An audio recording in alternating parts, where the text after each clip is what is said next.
Hello.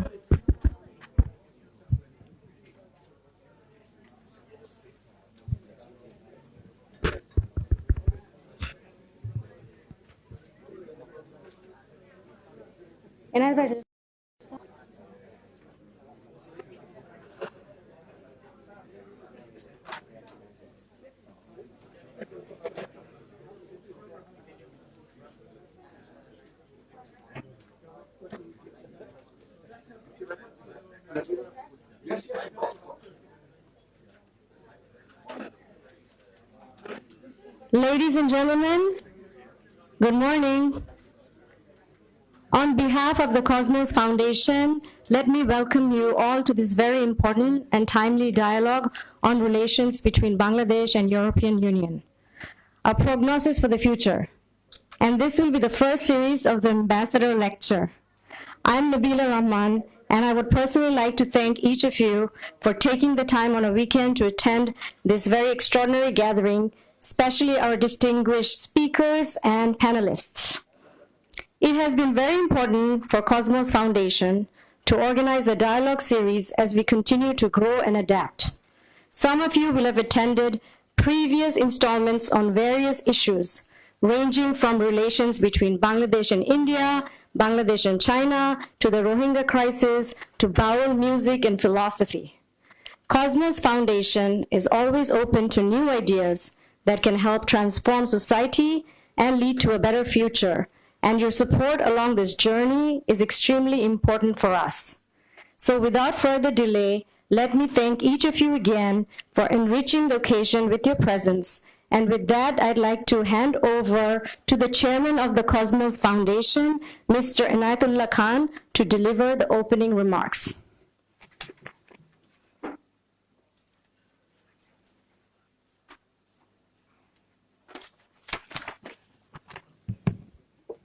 Thank you, Nabila.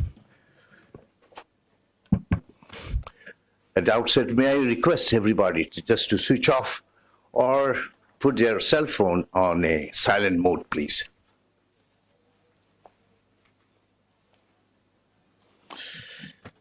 Chief guest, Mr. Muhammad Shahidul, Foreign Secretary, distinguished keynote speaker, Ambassador Ms. Rens-J. Tering, Head of EU Delegation to Bangladesh, Chairman of today's symposium, Dr. Iftikhar Ahmed Chaudhry, Principal Research Fellow of the ISAS, National University of Singapore, and dear friends. Assalamu alaikum and a very good morning. May I at the outset extend to you all who've chosen to be here on a holiday, as Nabila just mentioned, and I want to extend our sincere thanks to all of you. Many of you have been here before, and we see you as friends of Cosmos. There are also some new faces today. I cordially invite those here for the first time to join this fold of friendship of minds that are joined together in the quest for greater knowledge and understanding of contemporary issues and debating our differences. It's a great honor and pleasure to have amongst us as chief guest Foreign Secretary Shahidul Haq. We wish to thank him for agreeing to take out valuable time to be with us this morning. This active presence will add greatly to the substance of our deliberations. Of course, he is no stranger to Cosmos Symposium. We still fondly recall with gratitude his contribution to the event we held not so long ago on the Rohingya issue. His remarks formed an important component of our outcome of our deliberations, which was a major publication on the subject. The volume has been received in relevant circles with great appreciation. We are deeply beholden to our keynote speaker for today, Her Excellency Ambassador Rens-J. Tering. She is an extremely well-known face in the diplomatic circles in Dhaka and abroad, and with reason. She brings to bear in her responsibilities as the head of the European Union delegation a vast experience both in research and diplomacy. Having joined the European Commission in 1995, she has devoted a lion's share of her service to South Asia. She has been EU ambassador to Nepal and representative to SAARC. It was in May 2017 that she was named to head the EU delegation to Dhaka. She will be the first speaker at ISAS's new initiative, the Ambassadors Lecture Series, which I shall explain in a moment. Today, we shall witness the inauguration of Cosmos Foundation's Ambassadors Lecture Series. This is designed to expand the understanding of bilateral relations between the countries of the guest speakers and Bangladesh community with a view to widening and deepening them. In this regard, may I mention that I'm in debt to the chair of our symposium, Dr. Iftikhar Chaudhry, perhaps known to all here, who was our foreign advisor during the caretaker government and a long-time ambassador to Geneva and New York. Dr. Chaudhry has been with the Institute of South Asian Studies, which is perhaps Asia's finest think tank devoted to South Asia. Is a part of what has been, much of recent times, Asia's foremost citadel of learning, University of Singapore. As Principal Research Fellow, he runs a similar program in that prestigious think tank. That program has earned great praise in Singapore. The Cosmos Foundation has been collaborating with ISIS and University of Singapore on a number of areas of mutual interest. And we collaborate and we cooperate on many issues. And in fact, in future, for 2019, we have a quite active calendar to work with ISIS, both in Singapore, Bangladesh, and beyond. Today's subject is a topical one. It is entitled Bangladesh and the European Union, a prognosis for the future. Why I shall desist from making any substantive remarks on the subject itself, I should like to explain its importance in the view of the fact that this discussion was chosen to mark the commencement of the new Cosmos Dialogue Series. The cooperation between Europe and Bangladesh date a long time back. Of course, with the European countries, Bengal had association going back to beginning of modern history. Today, Europe in its new avatar as the EU and Bengal in the form of Bangladesh have continued to relate to each other in manifold ways. In political, economic, social interactions. The Bangladeshis has always evinced the keen interest in Europe and vice versa. To our business, government, academia, civil society, and indeed our general public, Europe conjures up immense interest. The Europeans also see greater understanding of the significance of the rise of Asia and its emerging economies. It is no surprise, therefore, that the relationship between Bangladesh and the European Union and a very powerful global entity has become a key feature characterizing contemporary international relations. I would reiterate, in conclusion, a very warm welcome to everyone present. You do Cosmos Foundation a very great honor by being here. We would consider our modest venture worthwhile if you find these deliberations worthwhile, which I hope you do. At this point, I should like to add that we will continue to hold similar events in the future. The idea would be to reflect upon and expand our understanding of the key issues that are likely to impact upon our lives. We hope that on those occasions you will continue to grace us with your presence and participation. May I now request Dr. Iftikhar Chaudhry to come and conduct the proceedings. Thank you.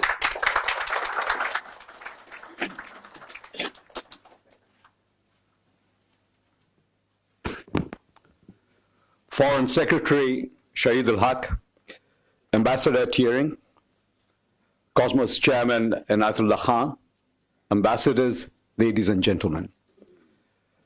I should like to commence by offering my warmest felicitations to Foreign Secretary Shahidul Haq. He has been the longest serving incumbent in the office of a permanent secretary Foreign Affairs, not just in Bangladesh or in South Asia, but to the best of my knowledge, in much of the rest of the world. He has discharged his duties most capably, bringing credit to the service, to the ministry, and to his friends. There is reason for me personally to feel a special sense of pride in his accomplishments. Shahid has been with me for many years. We have served together in the United Nations in Geneva, for instance, and I'd like to believe done great things together. Even recently, I watched him close, not only at work on the Rohingya issue, as Anayat had mentioned, but also in the forging of the Global Climate Compact. My late wife, Nicole, and I have held him and his lovely lady, Nasreen, in our deepest affections. I'm so very pleased that the Ambassador's lecture series at Cosmos commences with the head of the European Union delegation giving the first keynote address. I have had the pleasure of a few interactions with Ambassador Teering during my previous visits to Dhaka, and I'm absolutely persuaded that her rendition would be splendid. We all look forward to hearing her. I, as you have heard, run a similar program in ISAS in Singapore, which has been a great success and is by now being viewed as a flagship event of the National University of Singapore. The topic of Ambassador Teering's lecture is relations between the EU and Bangladesh. I shan't go into the substance for not wanting to steal her thunder.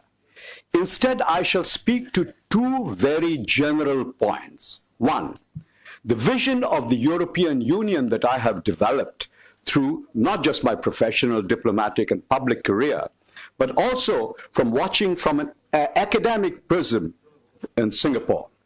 And two, the current global milieu in which Bangladesh and the European Union are interacting.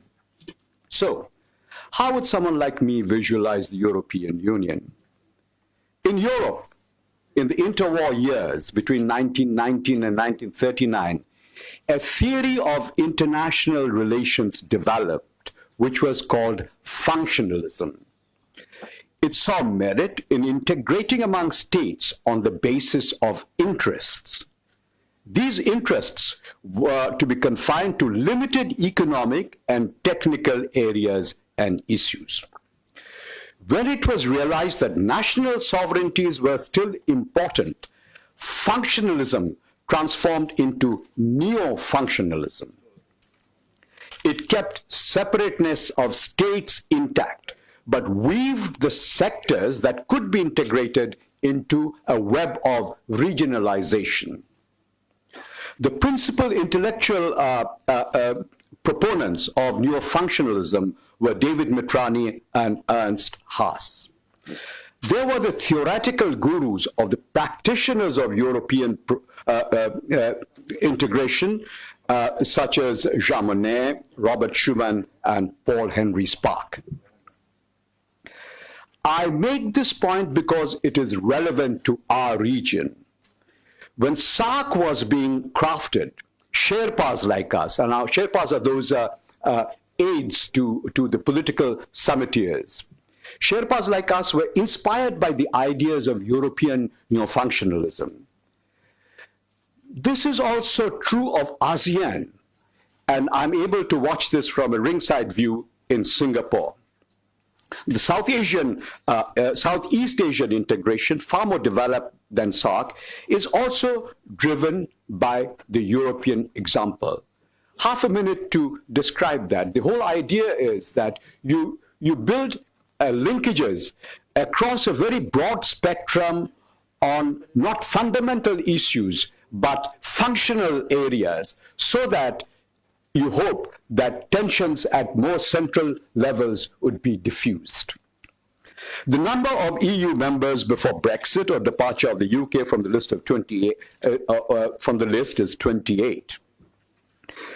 Headquartered in Brussels, it has its own parliament, its cabinet called the Council, a huge bureaucracy called the Commission, its own foreign service, law court, and the central bank.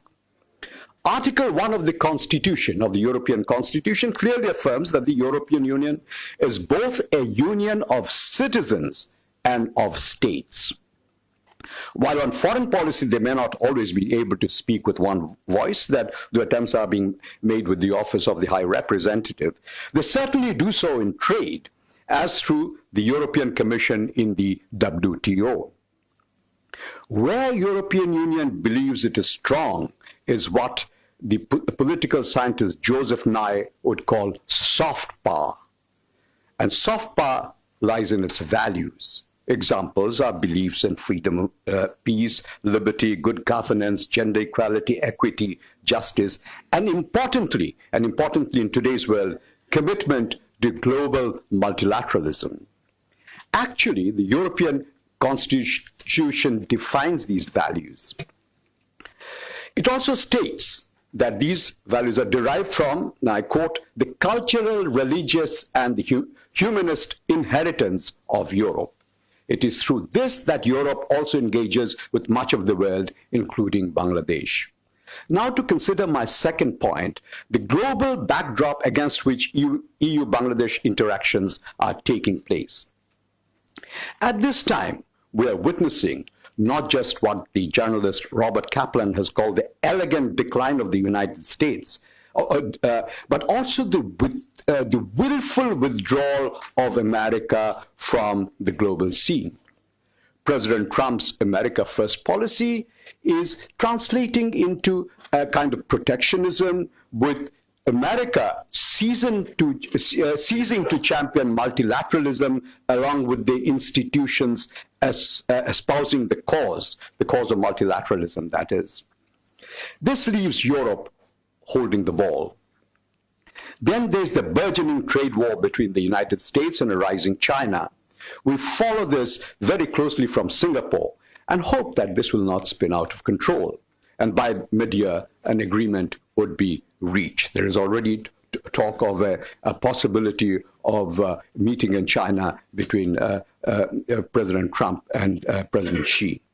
Nonetheless, one apprehension persists. It is the historic tendency in politics that when a rising power challenges an existing one, there are possibilities of conflict. This is called the Thucydides trap. Thucydides was an ancient Greek historian who had famously observed when Athens, and that's what is his observation, when Athens grew strong, there was great fear in Sparta and war became inevitable. But there are times when such conflicts have been avoided in history. We believe that this will be also one such time. That is the subject matter of, and for those who are interested, of a book called Destined for War by Professor Graham Ellison. All this is not to say that Europe doesn't have challenges of its own. Growing populism, delicate relations with the United States, confronting refugee and fiscal crises are issues that do not appear to go away. Then there is the need for deft handling of what the German statesman Karl von Weizsäcker has called Weltenpolitik, a German expression. Translating into Europe, into English, would be something like world's inner politics. This is the politics of communities within nation states. With the erosion of sovereignties, the civil society is getting better equipped to confront challenges. Will the resultant complex tensions between centripetal and centrifugal forces? Now, this is, as you all know, one of the physics of international relations today. Will the state system be threatened? Actually, all this renders Europe into a school for learning for all of us who follow global politics today. Then there is the issue of Brexit. What will be its implications for Asian countries, including Bangladesh, in terms of relationship with Europe? And by analysis, many such countries, including us, traditionally saw the UK as the gateway to Europe. I recognize High Commissioner Peter Fowler amongst us, and he would remember the times when he was very active in his functions in Bangladesh, how we went through to Europe through the UK. Europe with its, but this might change with Brexit. We will need to focus more on Europe directly. Europe with its larger size market will have an advantage over the UK in dealings with Asia. Brexit and its impact on Bangladesh merits a separate discussion, and maybe we could have similar symposia on this in the near future. In practical terms, I see Europe as a positive force in the global setting I have described. For Bangladesh, certainly, its policy of unimpeded market access for Bangladeshi manufacturers under the Everything But Arms, EBA umbrella, has been a great boon to our garment exports. Bangladesh's garment industry has been the locomotive for our growth prospect and prosperity.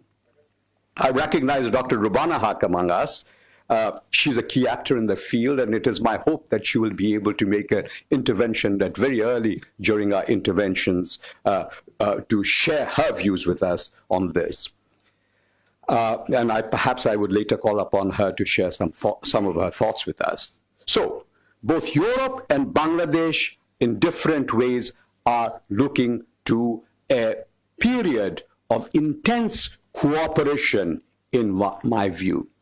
Is this too much to expect? Are we aiming too high? Are we being too ambitious? I do not think so, for it has been aptly said that man's reach should exceed his grasp. What else are the heavens for? I thank you.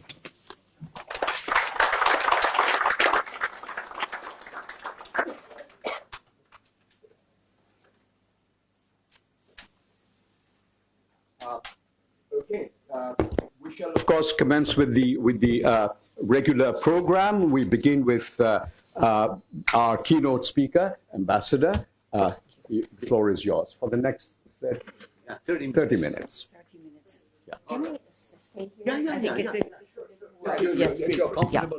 Yes. So, so honorable chief guest, Mr. Shahidul Haq, Foreign Secretary, Dr. Iftikhar Chaudhry, Chair of ISIS, Mr. Inayatullah Khan, Chair of the Cosmos Foundation, dear friends, also my dear fellow ambassadors and representatives from the EU embassies here in Dhaka, thank you for coming. Mia, UN resident coordinators, friends from the media. I must say I'm a bit overwhelmed to see this turnout today when I was asked to kick off with the Ambassador's Lecture Series. I also want to warmly thank, first of all, Inayatullah for inviting me, but also Dr. Iftikhar for making such a great speech and for setting the context. I think it will make my task much easier, because I think you have so brilliantly put where the EU stands today, as a global player in a fast-changing environment, but also looking at our domestic preoccupations. And just to say a few words before I go into my speech, into the, let's say, day-to-day relations between EU and Bangladesh, this coming year is, of course, a turning point for Europe. Brexit was mentioned, and of course this is a moving target for all of us, difficult to at this stage yet to see where exactly it is heading. But also in the months of May, we are looking forward to the European Parliament elections, which will also have as a consequence maybe a reduced Parliament, and of course also a new Commission and a new foreign high representative for foreign and security policy, so my direct boss. So there are going to be a lot of changes on the anvil. Also, this coincides with the review of our instruments for cooperation. By 2020, we will have a new set of new rules on which we will work together with our third countries, with our partner countries, and I will also dwell very little on that later on.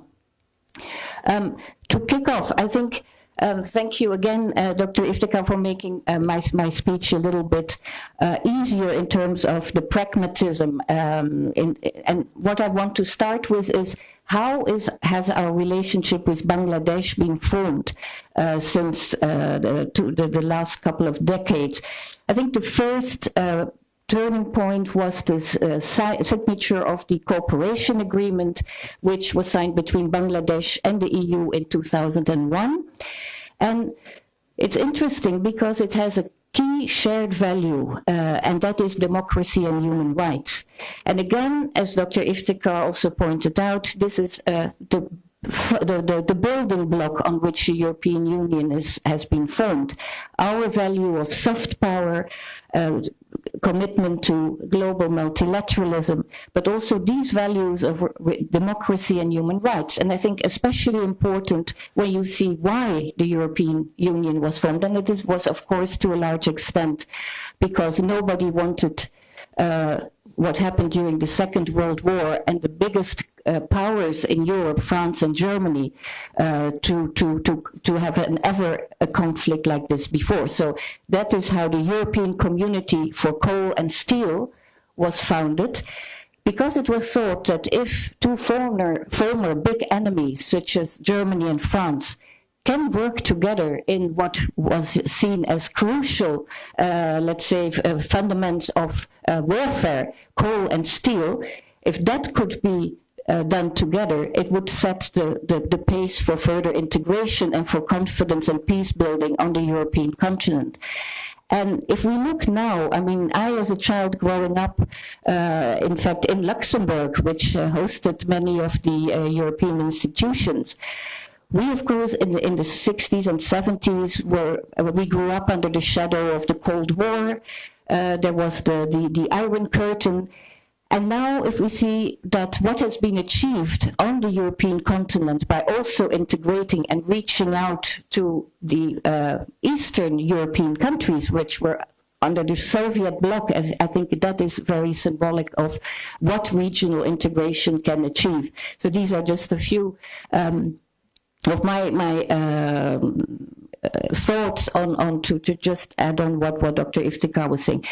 So again, democracy and human rights as key values.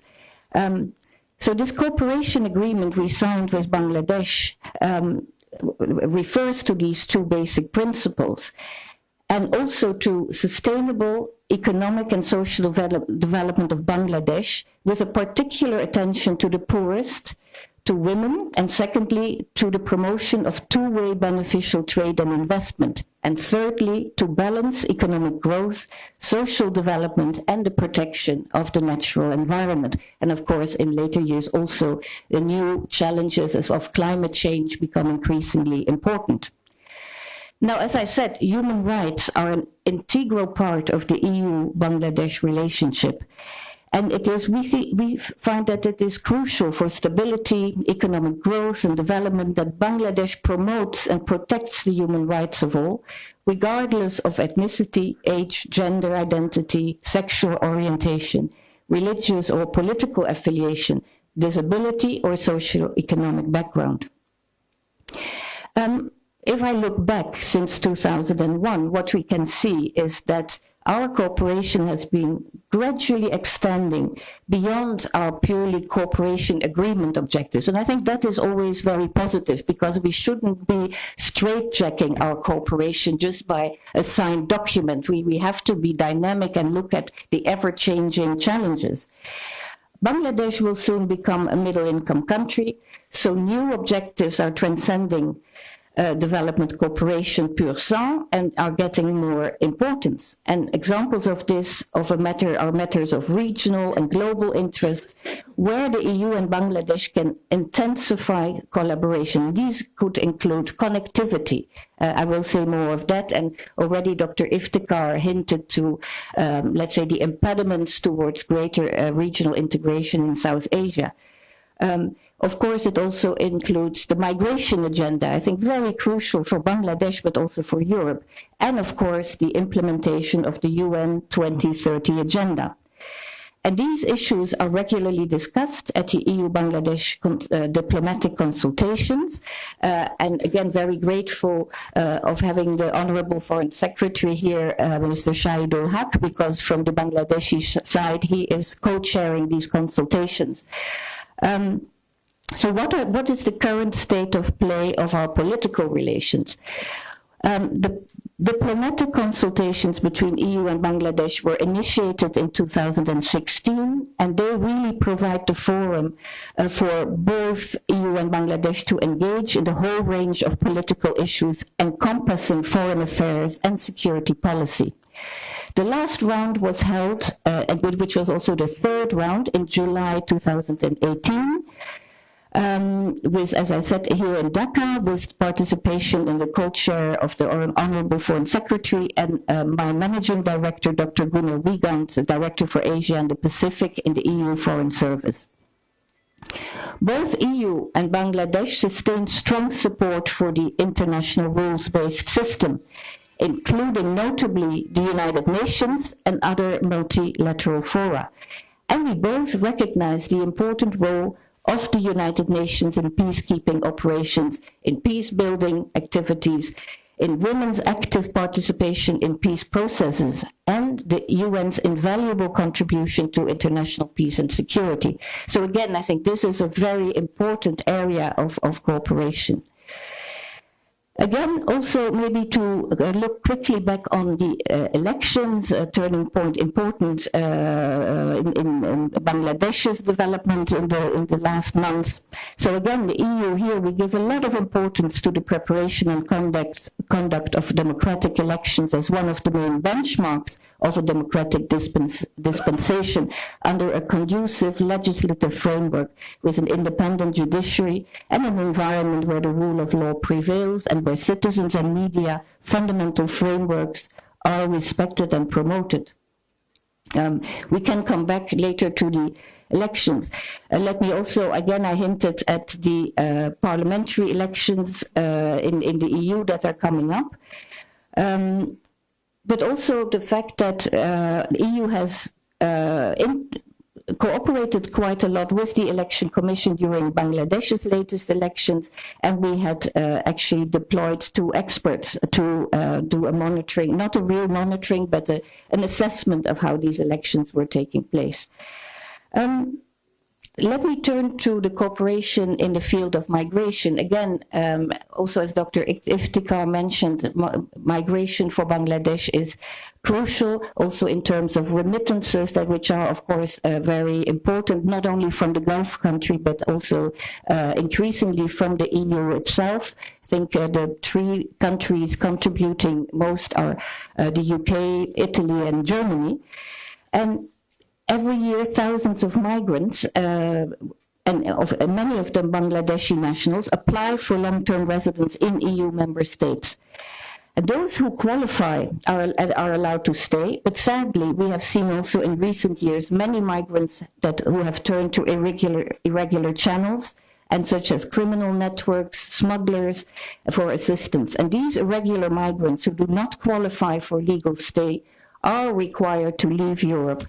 But it can be a lengthy procedure. And to address this, the EU and Bangladesh signed standing operating procedures in 2017 on the identification and return of persons without an authorization to stay.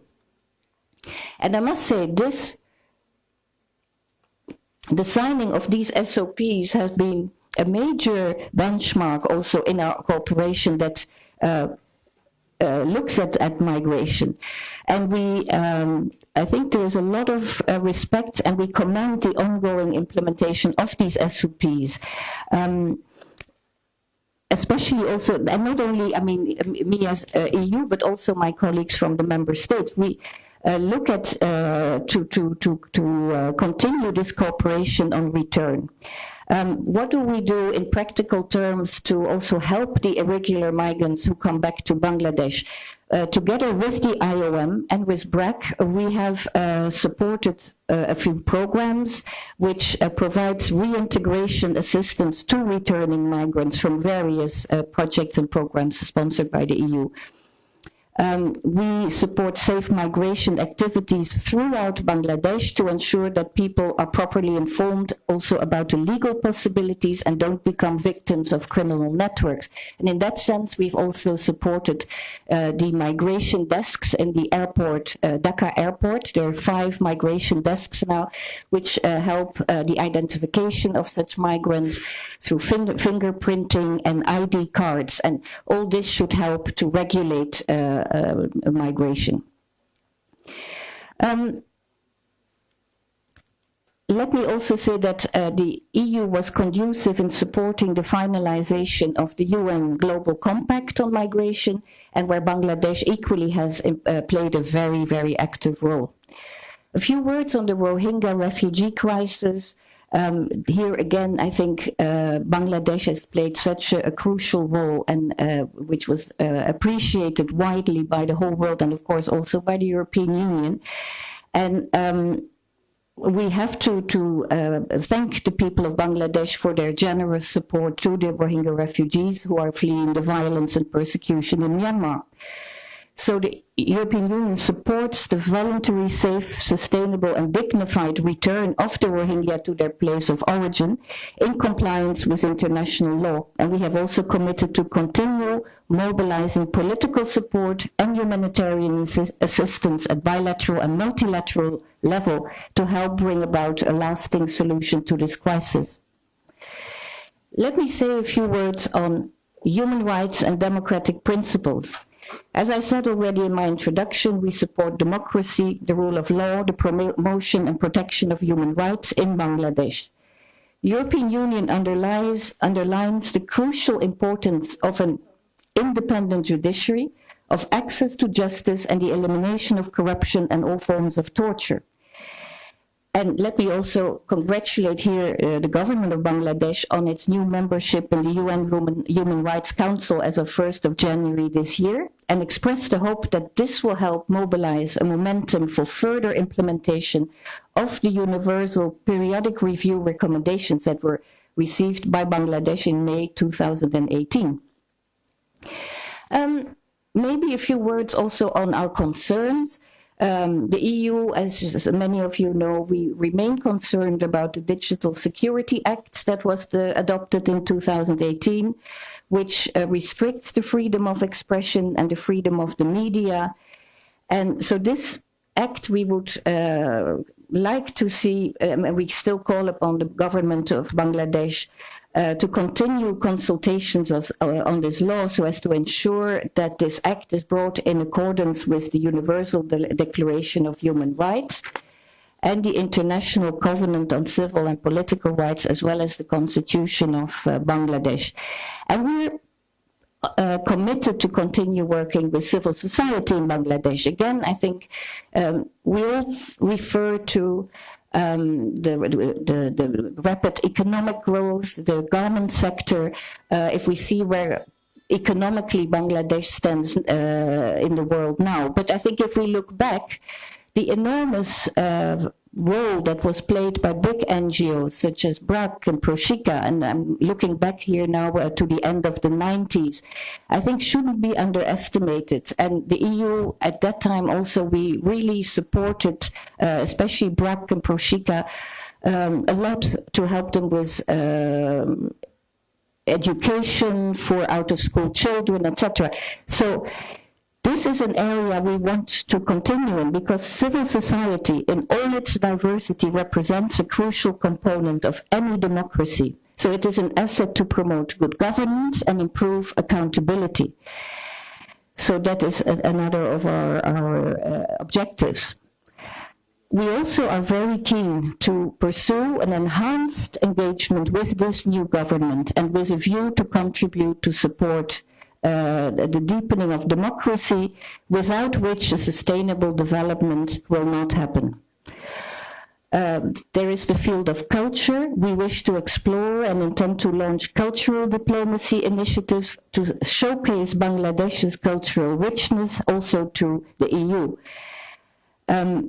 Bangladesh has such an incredible history and a very rich culture, so this is worthwhile, getting more attention also abroad. also the focus on the strengths and resilience of its hardworking people. So cultural exchanges are part and parcel of our approach to facilitate people-to-people contact, and these are an active component of EU diplomacy, which we want to still deepen. Now let me turn to the Bangladesh economy. We all know the figures, a very impressive economic performance over the last decade, a growth rate of more than 6% on an annual basis. And this has resulted in creating enormous income opportunities for the people and help raise living standards and lift various social groups out of poverty. Not going into the figures here, but I think sustaining and accelerating this growth, that is, of course, the real challenge for this new government.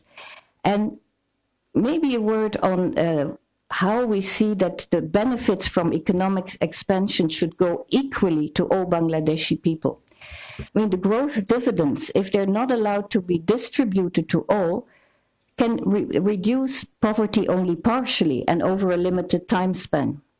Recent statistics suggest rising income and wealth inequality in Bangladesh, and a predominantly 10% upper-class families now hold a disproportionate share of wealth and income and have access to the best education and living standards. And this was found by the Income and House Expenditure Survey of 2016, carried out by the Bangladesh Bureau of Statistics.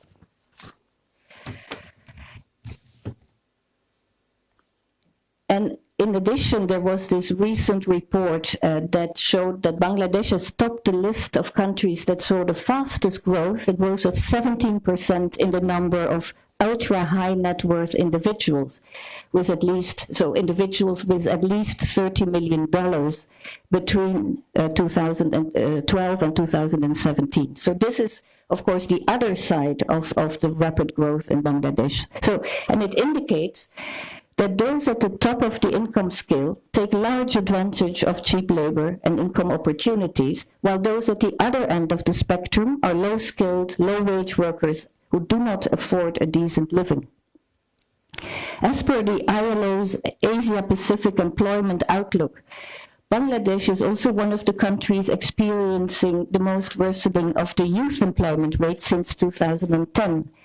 So this is intriguing given that Bangladesh's robust economic growth has taken place mostly during this same period. Youth unemployment is not only likely to create more inequality, but it also puts security at risk, as unmet aspirations can lead to unrest, as seen in 2018 through civil service recruiter quota reform protests and ensuing violence and division. Again, everything, of course, in a country like Bangladesh is mind-boggling, and here again, it's the figures that also speak to us. If we see that 2 million job seekers are entering the market every year in Bangladesh, but that only 1.2 million jobs are created, I think this is, again, something that needs to be tackled. Yes, then there, of course, furthermore, the looming uncertainty in the global economy and international trade demands also a thorough review of Bangladesh's present economic growth model with a heavy export dependency and export concentration. So again, here maybe one of the key words should be export diversification.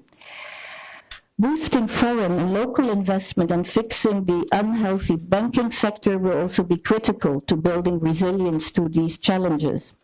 But all this said, and I don't want to give a negative picture because, of course, the bottom line is that Bangladesh's story is a success story. So we welcome the very strong vision and the plan to graduate from LDC status by 2024 and to become an upper middle income country by 2021. And of course the Delta Plan, which I think our Dutch colleagues are very much interested and supporting. Trade relations between EU and Bangladesh, and now we're coming really at the crux of the matter here. I want to dwell on three important aspects of this. First, as Dr. Iftikhar already hinted at, it's the duty-free, quota-free market access regime, also known as everything but arms. that is offered unilaterally by the EU to all Bangladeshi exports, except, as the title says, arms and ammunition. Secondly, I want to dwell on how we work together to improve the ready-made garment sector, to adhere to international labor standards. And thirdly, I want to speak about the rather unfavorable business environment in Bangladesh for EU economic operators and investment. So the GSP, everything but arms, unilateral trade privileges system. This, I think, is the key component in our relation with Bangladesh, the brightest jewel in our crown. It's our flagship trade instrument, and its preferential market access regime, which allows Bangladesh, as I said before, to export everything but arms and ammunition, duty-free and quota-free. It has been a major contributor to Bangladesh's growth and social economic development, especially for the empowerment of millions of women by generating employment in the ready-made garment industry. And it has been a catalyst for Bangladesh's transformation from an aid-dependent nation to a foreign trade expanding country. So thanks to this program, our bilateral trade relations have been brought to a new height. In 2017, Bangladesh was the EU's 35th largest trading partner in goods, and our total bilateral trade reached more than 20 billion euros. No EBA beneficiary country in the world reaps as much benefit as Bangladesh from the duty-free, quota-free market access to the EU market. In 2016, 23.5 billion euro worth of imports entered the EU under EBA preferences, and 66% of them came from Bangladesh alone. So it gives you a picture of how much Bangladesh has managed to benefit from this privilege. However, there is a drawback, because for decades, Bangladeshi exports are largely concentrated again in garments. And out of 17 billion euro Bangladeshi exports to the EU in 2017, textiles and clothing alone accounted for around 16 billion euros. So again, there's very much and heavy importance towards the RMG sector. So again, my point on export diversification should also be taken up as a political priority. Second is improvement in factory safety and respect of labor laws and labor rights. It has to be said that the EBA market access regime that is extended unilaterally to Bangladesh and other LDC partners does not come unconditionally. It has important human rights and labor rights dimensions as well. So if we look at, for example, 2016, Bangladesh saved 1.8 billion euro in duties thanks to the EBA. And this is, of course, an opportunity, but it also entails a responsibility for Bangladesh to respect labor rights and to ensure safe working conditions for workers in export-oriented industries.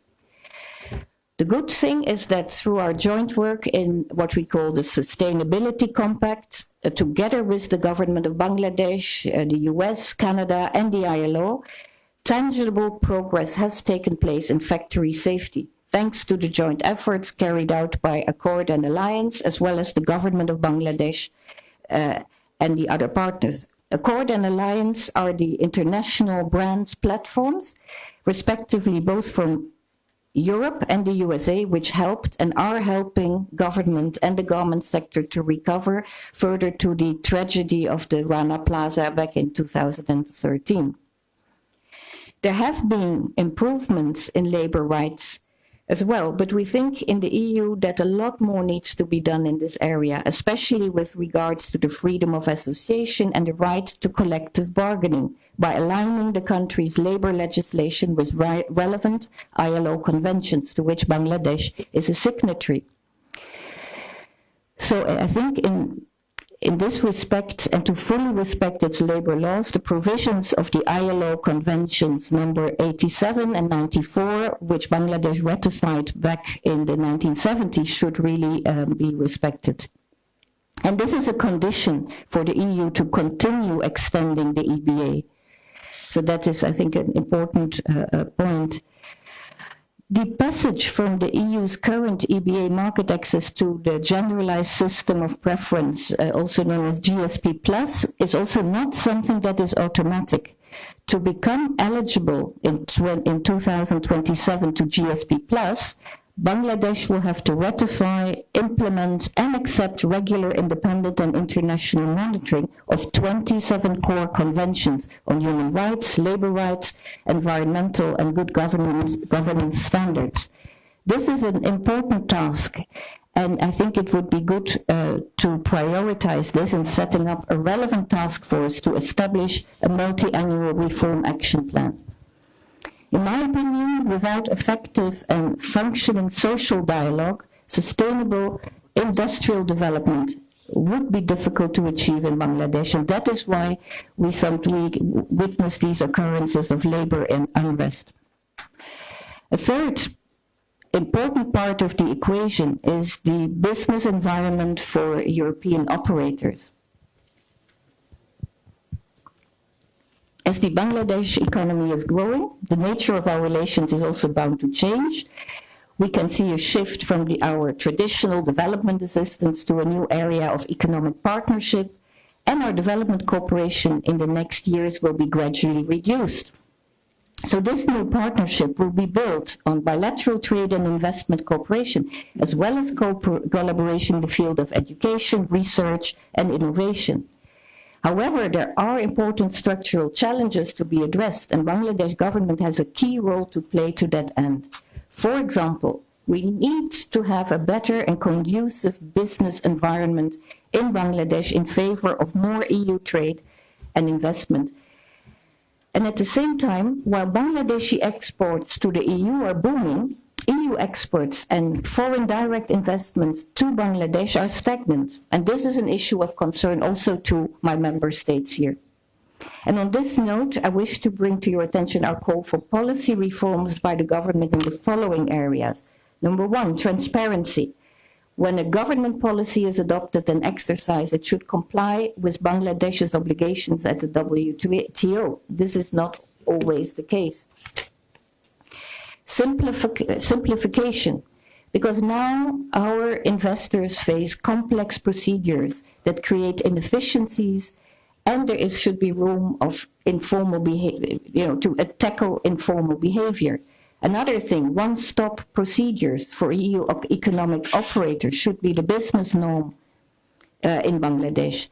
Then there is an issue of corruption that must be met head-on, and we have already heard important declarations from the new government to this respect. Coordination. So there are discrepancies and inconsistencies that are often observed between some ministries and agencies while dealing with the same matter. And so we would also welcome a whole-of-government approach being embraced. And in this respect, a key ministry should be given robust political authority to design, coordinate, and implement policy reforms to improve the business environment as well as decision-making authority. Many good laws and rules are in place in Bangladesh, but it's of course always a matter of implementation. The best rule or policy which is not implemented doesn't bear fruit.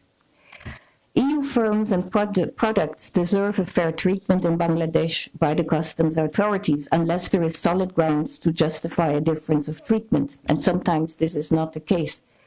So while the exports, again, as I said, this amazing figure of 17 billion euro, the EU exports into Bangladesh have been very low. They're standing now at a level of 3 billion euro during the same period, which accounts just for 7% of Bangladesh's total trade with the world, while the EU alone is absorbing around 60% of Bangladeshi exports to the world.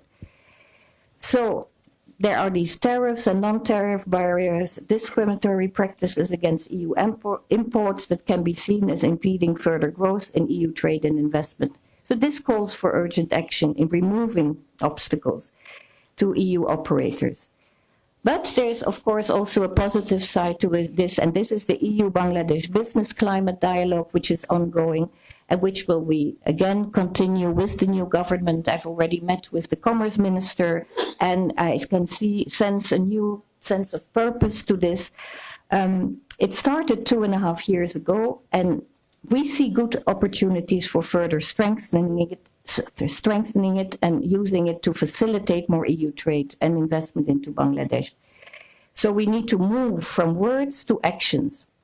And this is from a timid policy reform announcement to resolute implementation and unequivocal enforcement. And unless this happens, quality EU FDI and technology transfer will not materialize and will hamper the sustainable growth Bangladesh needs in the coming decades.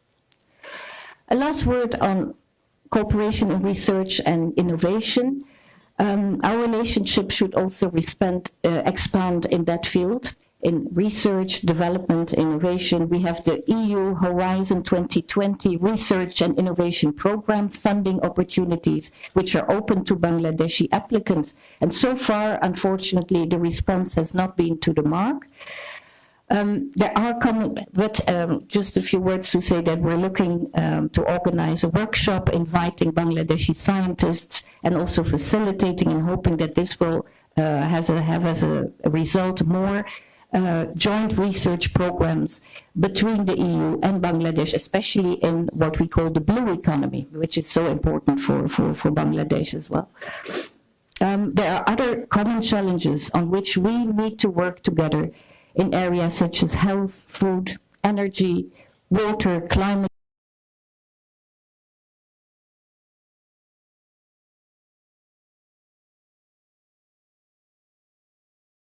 as the blue economy for the benefit of all. And in this respect, interested Bangladeshi research organizations need to be a bit more proactive in networking and approaching EU counterparts to formulate joint research proposals. But as I said, we will also organize a workshop in the coming months to facilitate this. I could say more on the extent of our development cooperation programs, on our humanitarian assistance, especially to Cox's Bazar to deal with the Rohingya influx. But let me maybe stop here because I don't want to hug this microphone too long, and I would look forward also to interesting discussion. Thank you. Thank you, Ambassador. It was an extremely rich intervention or address, I might say. You covered a very broad spectrum of subjects.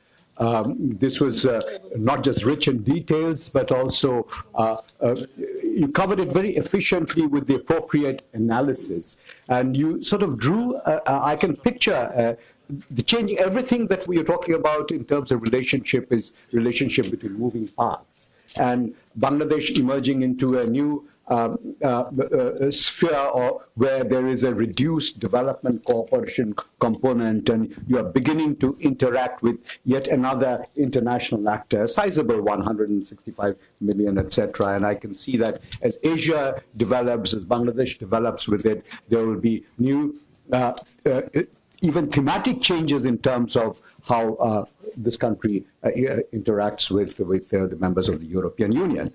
And your final clarion call to the need to move from words to action has been heard and listened to by all of us here, and those of us who have anything to do with contributing to the community's progress, development, etc., will greatly profit from what they have heard this morning.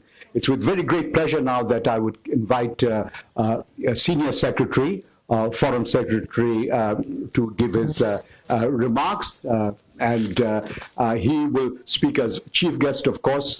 He is not bound to make any substantive statements, chief governments don't do, but knowing him as I do, he will certainly make his presence beneficial for all of us in ways more than one. You have the floor, Foreign Secretary. Thank you very much, sir. Distinguished Dr. Iftikhar Ahmad Chaudhry, Principal Research Fellow, Chairman Mr. Inayatullah Khan, Distinguished Ambassador of the European Union in Dhaka, distinguished participants. Before I speak, I just want to point out one thing. Dr. Iftikhar Ahmad Chaudhry, as usual, has been very generous. He said that we serve together. it's not correct reflection of the history, because I've served under him. Let me put it in this way, and immensely benefited and learned international politics from him. I also would not hesitate to say that he has been a great mentor of me and some of our colleagues, including Dr. Khalil sitting here. We immensely enjoyed working under him in Geneva and other places. Thank you for that, sir. Also, let me thank Inayatullah Khan for being very generous and very kind for making sure that some of us continue to participate in this. I'm not sure, after two very eloquent statements, how could I sort of add value to the discussion. So that's what my struggle has been sitting here. And it's very difficult theoretically to add anything after, as I know my great boss spoken. Let me then avoid all this and go into straightway to the relationship. That's the easy way where I can add little bit of a value. In two ways, I will try and give you a quick update, and there will be duplications, but I'll try and see what added value I could make after Ambassador has spoken very eloquently. One is that the relationship that I see is very matured relationship. At the same time, it is very dynamic relationship. Why it is matured? It's matured because I think we understand each other's concerns, priorities, and challenges. That's very important in relationship. There were times when our relationship with most of our partners and institutions were not matured. Sometimes we could not make them understand as to why Bangladesh is behaving the way it is behaving, and they fail to understand our concerns to some extent. I think we have crossed that stage, and that gives Bangladesh a very comfortable position vis-a-vis European Union in interacting. So it's a very matured relationship. It's also a very dynamic relationship. Not only that European Union is evolving, but also Bangladesh is evolving and the relationship is evolving. And I think the ambassador has rightly pointed out that we had the first cooperation agreement in 2001. And I'm sure when our senior colleagues were negotiating this, they thought it's a brilliant piece of agreement. It's true. But gradually we realized there are many things that we were engaged in that did not reflect truly in the agreements. And that's why in 2006, beyond a trade investment related platform, we moved into a more what I call a political strategic platform from 2016, where we discuss all aspects of political and strategic issues, including how Bangladesh looks at global development, including geopolitics. And we also hear as to how European Union jointly looking at some of the new politics. Last night, I was looking at some of the Davos papers that came out very recently. And Davos has revisited the European Union as an institution and how it is evolving. And it has identified 7 areas. The reason I thought I'll share with you, because this will give us a view as to how Bangladesh would also in future look at European Union as a partner, as the ambassador has rightly pointed out. First, that European Union will continue to play a major role in digital age. And that's where our first priority when I come to the future area continuously looking at, and there are some development in that. Then the whole issue of consequences of Euro crisis. That means Europe is struggling with the Euro crisis, and that will have a long-term impact in not only with the European Union but also with the third countries. The third one is the refugees and migration. I think there's a big space for us to collaborate, and we have done it. Shifting trade environment, great power politics. This is something new that has come into the EU to the Davos vocabulary, saying that it is not only business, it's not only business, but also geopolitics. that how it is impacting greatly the business and relationship. And very interestingly, there has been a big debate in Davos within the European Union beyond the whole issue of rise of populism. The European Union state behavior would greatly influence, and that will influence its relationship with countries like Bangladesh. So that's something we need to continue to look at, and the whole issue of transatlantic relationship, which I will avoid talking about. Now, as I said, that in terms of process and platform, the European Union and Bangladesh interface in this is not only anchors within the cooperation agreement or the cooperation agreement plus structure that we have. We also collaborate in the UN, in WTO, and in other forums greatly. Sir has been an ambassador there, and there on a number of occasions I have seen how closely he has collaborated with the European Union ambassadors in terms of even having an understanding as to how Bangladesh should put his position in the WTO. So that's a big, and since the whole multilateralism is coming under huge questions, I'll not say challenge, but questions.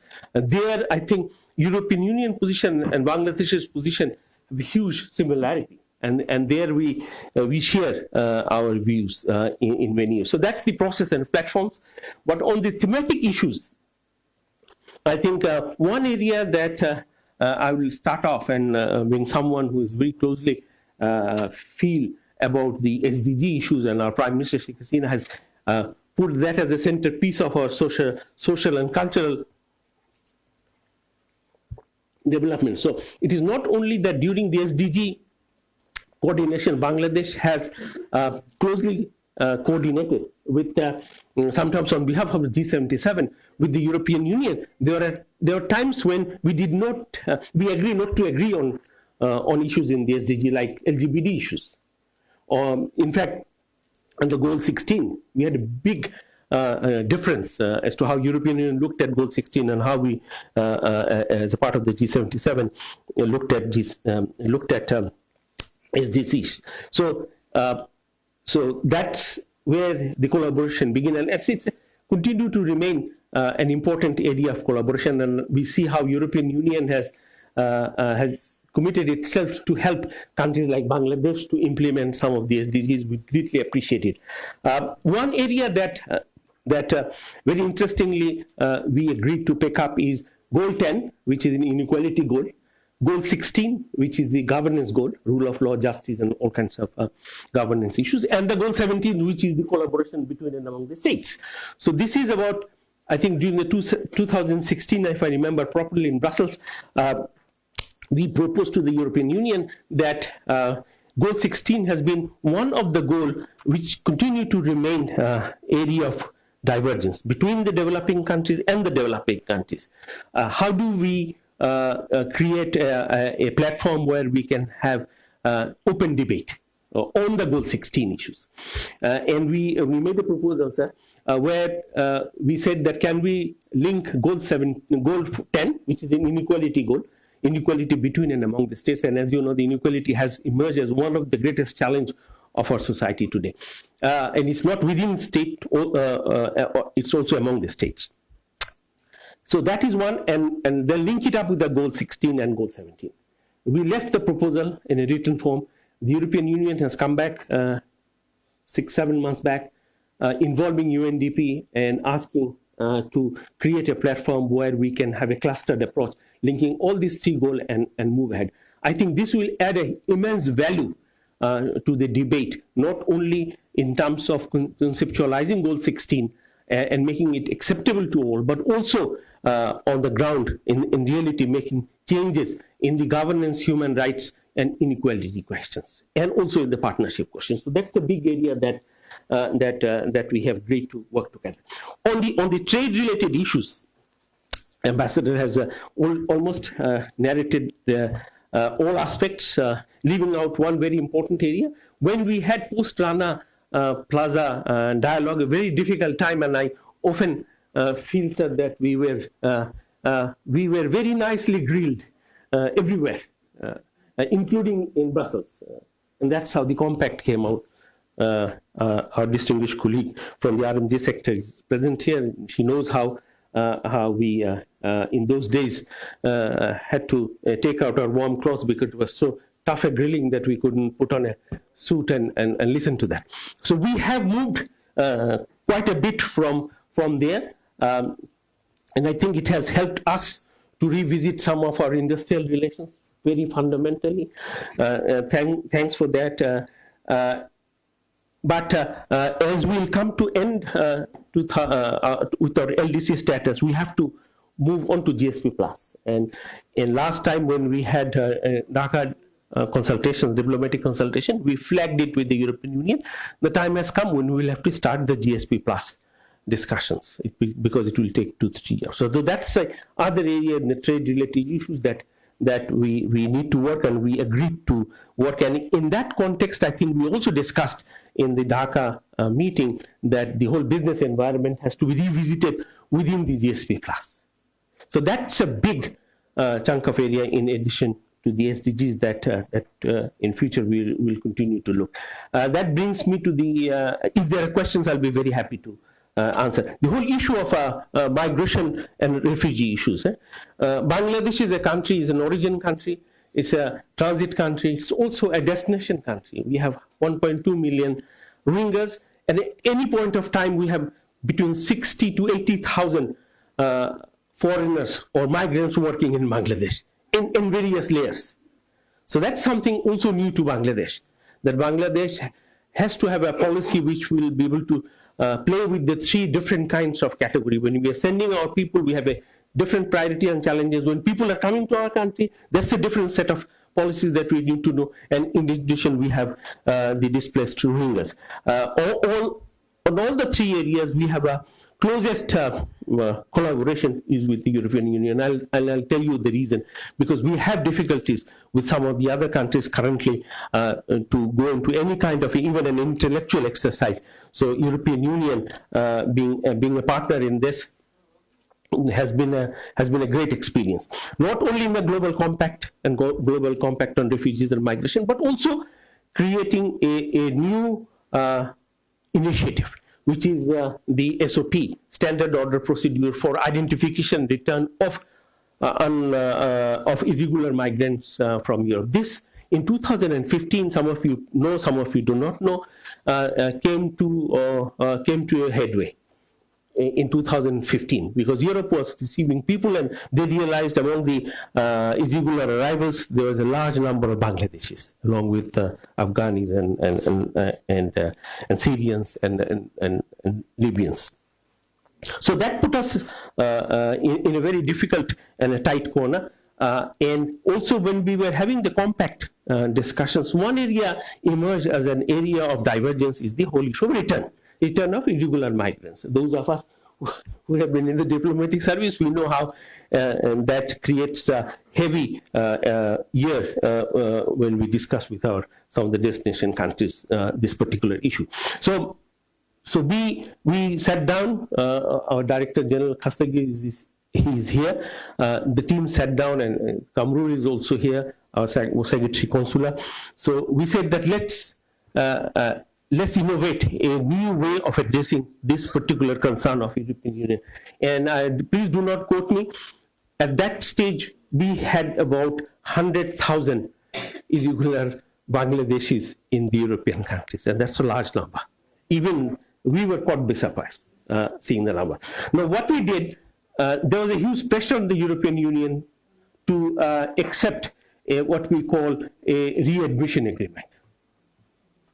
And Bangladesh has avoided going into any arrangements which will be seen as a readmission agreement. And there are reasons that we did not accept readmission agreement. And by then, 2 countries of South Asia accepted, who accepted readmission agreement abandoned this. Sri Lanka and Pakistan, both realizing how badly it can go. And having a long-term impact on the politics of Pakistan and Sri Lanka, they decided not to go into a readmission agreement. So we had a discussion, and we told the Europeans that let's innovate something which will help you and help us to bring back our stranded Bangladeshis, and our Prime Minister was absolutely clear on this. He said, no longer Bangladeshis should be staying in an irregular situation where they are not wanted.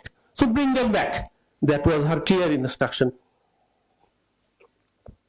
as back as 2015. So we sat down and both the team worked out a very good standing order procedure, just saying that who would be responsible for what in the process of return. So it's not a readmission agreement, there's no conditionalities, but we will solve the problem.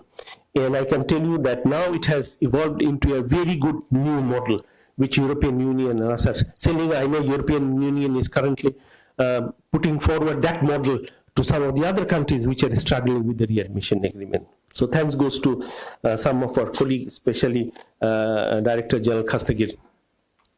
It was not easy, even within the government, to push through such thing, because just to give you a little bit of a background as to what we struggle often in this area is our Ministry of Home Affairs not very willing to put forward something like that to the highest political authority. We said it's fine with us. We will take the risk and we'll let our highest authority know that this is where the challenge is and that's how it can be solved. And I'm very happy to say that our political masters were very wise in accepting it. So that's a new model that European Union is sending. So Bangladesh with the European Union has been very innovative in some of the most challenging policy issues. Sorry, sir, for taking little bit of time. On the Rohingya issue, European Union has been our partner not only in the assistance area but also in the accountability issue. And that's a challenging issue, difficult issue, and European Union has always, not only through passing resolutions, but also European Union as a body, but some of the members have been very proactive within this to bring out the accountability aspects of the Rohingya issues. I'm very happy to say that in the UNGA now that we have a triple IM process through European Union, member states, including Britain, is as a pen holder in the Security Council on the Myanmar issue, has been instrumental in this. As late as last month, Britain has floated a resolution which is still in the discussion. So that's the other area that we are working very closely. In terms of future collaboration, Ambassador has already indicated about the Delta Plan. I would add the Partnership for Green, Partnering for Green initiative, which is the Denmark's initiative, which is taking shape. But we are currently looking at two aspects. One is the GSP Plus. We have to have a GSP Plus with the European Union. And this will also help in a multiple way to clean up our own policy arena. I will not disclose it, but that's how I will put it. This will help us to revisit some of our own industrial relation issues, but open up European Union greatly for our trade and investment and other areas. On the science, technology, and innovation area, we are revisiting our approach, going along with the European institutions state. We have gone to the universities to directly link up with some of the European universities, both with the Horizon 2020 and Erasmus Plus. I know we have not been getting much response, as the ambassador has rightly pointed out. So we are now engaging with the North-South University, with BUET, trying to link them up with some of the European universities. And as a concrete initiative, we have signed up with the Cambridge University, a 5 years project under which the Cambridge University will set up a policy lab in Bangladesh. We do not have a structured way of dealing with the policies. And especially when the policy challenges comes, we all struggle. Either we don't know, or we don't have much experience, or very methodical way of dealing with the policy issues. So to develop our capacity, both at the government level, at the academic level, and also at the civil society level. This is something, a unique initiative. The Cambridge team would be coming over to Bangladesh in March to sit down with us and have a first plan of actions. And in that, we have given them two areas to start with. One is the AI and our RMG, how AI will reshaping the RMG industry globally, and how we can tune up with that. That's one area. And the other area is on the whole issue of foreign policy and the current geopolitics. So these are the two areas that we'll be looking, and some of you will be engaged with it. And I think that is the other way we are looking at. Sorry to take a little more time. On the whole issue of Delta Plan, that is a fascinating area. Delta Plan is not only a plan, but it also gives absolutely a different way of looking at our coastline. Under that, already some of the new projects are coming. This will reshape, redefine Bangladesh globally. And in that, we look forward to the European Union as a major partner. At the end, I would only say you must have noticed by now that Bangladesh is not only looking at the European Union, it is the centerpiece of our foreign policy. Thank you. Thank you, Shahid. My word, it was not what a value addition it turned out to be. In fact, let me tell you, initially when the difference between what a seminar and a symposium, the Greeks used to make this differentiation. In a symposium, there was material for inebriation, I mean, fermented liquor. Today we are having a symposium because we have got the kind of intellectual stimulation that is coming from our speakers, and that is what transforms this seminar into a true symposium. Thank you very much, Shahid. And thank you for this tremendous body of information that you have given us. These are the practical issues that a government of a country that is sort of forging ahead would tend to confront. I would like to take this advantage of welcoming so many of us, our colleagues from the serving diplomats from the Foreign Office that are here. I would recognize Kamrul, Mahbub, Khalil, Khastagir, and I'm sure there are many, many others here. Thank you very much for coming over. And this is the whole idea, that on a holiday you come around and interact with members of your community who benefit from this interaction, and we work together to take our the society ahead. Foreign Secretary had mentioned our distinguished colleague from the RMG sector, whom I had also earlier recognized in my own remarks. So I'll have the pleasure of giving the floor to Rubana, Dr. Rubana Haq. Would you like to make some intervention on any of the issues of your choice? And we know what the issue of your choice will be in this regard. Dr. Haq. Hi.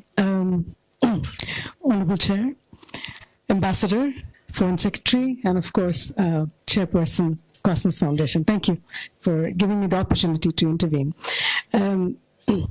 First of all, I mean, Bangladesh is a development surprise. So if Bangladesh is growing at the pace that it's growing, we are bound to have ultra-rich people. And as the Foreign Secretary very correctly pointed out, that it's inclusiveness and non-inclusiveness is actually not Bangladesh's special case. It's all over. And in fact, the current government has pledged that by 2041, poverty level would be down to zero. That's a promise and a pledge.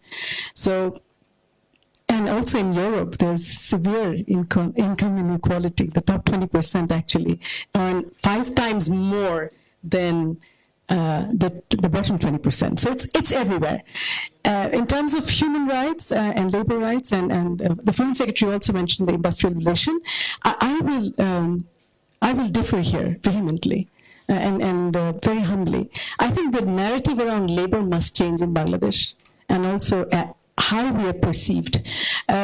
We often make international headlines very quickly on negative issues. There are millions and millions of success stories in Bangladesh RMG, which are barely covered.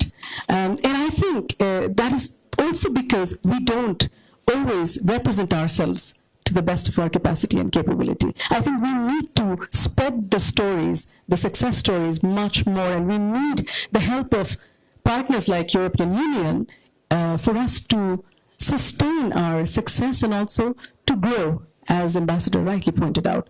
So let's not engage in a world which is already highly populistic and rhetorical. Let's have empathy and let's understand each other and go forward, because it's not nice to have 3 million plus women engaged in the sector and yet always be painted as a scandalous sector. We're not. I mean, I will not say that, and don't bring us to a point where we are all going to be intensely defensive. Because if you are always talking about human rights and labor rights, and if we make headlines as quickly as we do today, automatically the RMG entrepreneurs also become extra defensive, and we keep on saying, we do so much for our labor. That's not the story that we want to say. We do what we do for our labor, because without our workers, we would be nowhere. Period. So the narrative around labor, the international narrative around labor must change, Ambassador, and you must help us here, because often, you know, when we make headlines, our op-eds, our counter op-eds are never published. And I'm sorry, but that's the truth. And also about the alliance and accord, I also think that the time for prescriptions has ended. I think it's time for us to begin self-monitoring. It's a mature industry. We should be able to look after ourselves, and you know, Accord and Alliance have done wonderful job, but it's time to go. Alliance sunset has already been declared. They've already left. Accord will hopefully, inshallah, as we would like to say, would leave, but of course within a reasonable time frame. But we must also be ready for self-monitoring. We must prove ourselves worthy of mentoring ourselves as well. So, you know, it's not a question of argument and counter-argument. It's a question of collaboration, as you pointed out, and we must collaborate with a positive energy so that the right stories get told. A humble request to the Ambassador is, as our Foreign Secretary also mentioned, that AI and RMG is one of the government's projects. You know, with the 4 IR challenges, our 3 million plus workers are not going to be overnight coders. So we need skill upgradation, and we need systematic engagement of all the partners globally for us to go into the next platform so that we can do better. Because, you know, overnight you're not going to grow businessmen. It is each other. Thank you. Thank you. Thank you, Dr. Hutt. That was a very frank pitch from the flip side of the coin, as if it were. On the list, could I make one request? Even though if I recognize you, we will need for our records for you to identify yourself and your affiliation, if any, if and when you're called upon to speak. The 3 speakers on my list, I have former High Commissioner Peter Fowler, I have the German ambassador here, and I have Mr. Salahuddin Qasim Khan. So there's 3. Okay. On trade, I do very much agree with everything that's been said about the need to maintain the competitiveness of, not only continue the competitiveness of Bangladesh exports, but diversification both of the range of goods and the range of markets. And I see good efforts in that direction happening. But my question is, given the importance of the EU for British-Bangladesh trade, and the massive surplus in trade that it has at the moment, how long does the everything but arms duty-free status continue after Bangladesh loses the least developed country status, formal status, in 2021? I have read, but may not be correct, and I'm not an expert on this, that the EU exceptionally would give a further 3 years grace of duty-free interest. If that is so, that is obviously an important point, which I don't think has so far been mentioned. On Brexit, as I say, this is an extremely painful subject, even given my rank as a former British Deputy High Commissioner. It would be even more painful if I were continuing in that role. It has been, I think, so far a disaster with at least 3 huge mistakes. First, the referendum itself, then the early election that deprived the government of a working majority, and then the commitment by the Prime Minister not only to an early invocation of Article 50 to leave, but also saying at first that a hard Brexit would be better than a no deal. She has fortunately been forced by evidence and circumstances to reel back on that while trying to retain the hardliners, the hard Brexiteers in her own ranks. She is now approaching a cliff edge for the whole British economy, which would also damage the EU economy, of course. This is only 2 months away, the 29th of March. There are signs that if there is a fresh referendum, which would need more time from the EU, we may reverse that initial decision. The Labour Party, unfortunately, is giving precedence to a general election, which again would need more time. But I hope one way and another that Parliament, which is after all the sovereign body, we are a parliamentary democracy, not a plebiscitary institution, will seize control of the situation and will at least prevent going over the cliff of a hard Brexit. Even if that were to occur, and I hope it will not, the ties between Britain and Bangladesh in many fields will continue. With the EU, with defence and security, with Bangladesh in common values, in trade, and I hope in aid and other ways that would continue. But I think we must recognise that the damage that will at least initially be done to the economy could well have an effect on the Bangladesh community in Britain in terms of remittances and general economic opportunities. So on many grounds, I hope very much that Brexit will not, in fact, occur. Thank you. Your question, of course, both the panelists will react to that eventually. On Brexit, as I said, that at some point in time, not so distant future, we will have another seminar on Brexit, hard Brexit, the Irish backstop, the Bowles-Cooper recommendation or whatever. The other interesting thing for those of us who watch politics is the way you hinted at it, the transformation of the way Britain does its politics. I mean, you mentioned about the sovereignty of the parliament. We had heard of cabinet dictatorships in our times. Eventually, there is a transfer occurring now of transfer of power from the cabinet to the parliament itself. Anyway, we will discuss with all these in due course, and you will react to the questions during the response time. I will now recognize the German ambassador, thereafter Mr. Khan, and the next round we'll have Selina Mohsin and yourself. Thank you. Good morning. Thank you for organizing this symposium. I think there's it's a good compensation to be here on a Saturday morning, and very interesting, and so many points were raised, for each one of which you could also a symposium. I want to mention 4 points very, very briefly, as I'm sure so many other people would like to make a contribution.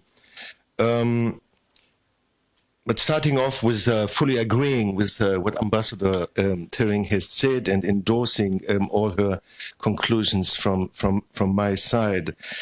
The 4 very briefly points I would like to mention is garment industry. The pictures that went around the world, at least in Germany, beginning of January, about the demonstrations, these massive demonstrations, were not good at all, and they show that something is not working well in the garment sector. My government firmly believes that efforts have to be continued in the garment sector. We believe the accord should be continued. We do recognize that tremendous success has been achieved in parts of the garment sector. Some of the companies producing and exporting garments which I have visited are top-notch, without doubt. But the job has not been completed. And for my government, it is a very important issue that this work is continued.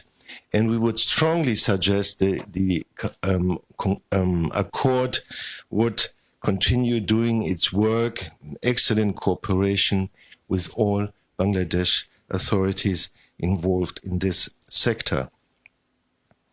The second one is the business environment for European companies. This by Ambassador Turing, or was it somebody else? No, it was you.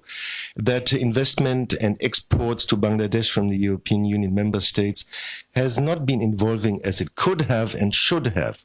So there's a great potential there that could be unleashed with all the benefits involved, not only creating jobs, technology transfer, payment of taxes, but also European companies would transport values. Values, for example, in the relationship between labor and capital. Third point is research cooperation, which I think is very important. There's a very active German alumni association in Bangladesh. And I think every European country has alumni here in this country. And I think this is what we need to do. More scholarships for postgraduates, research scholarships, scientific symposia and workshops between European member states, the EU, and Bangladesh. Fourthly, I just wanted to mention briefly one area that we did not talk so much about, which is maybe we should look at the dialogue with Bangladesh from the European side about regional issues, foreign and security policy issues. I think Bangladesh is an increasingly important actor.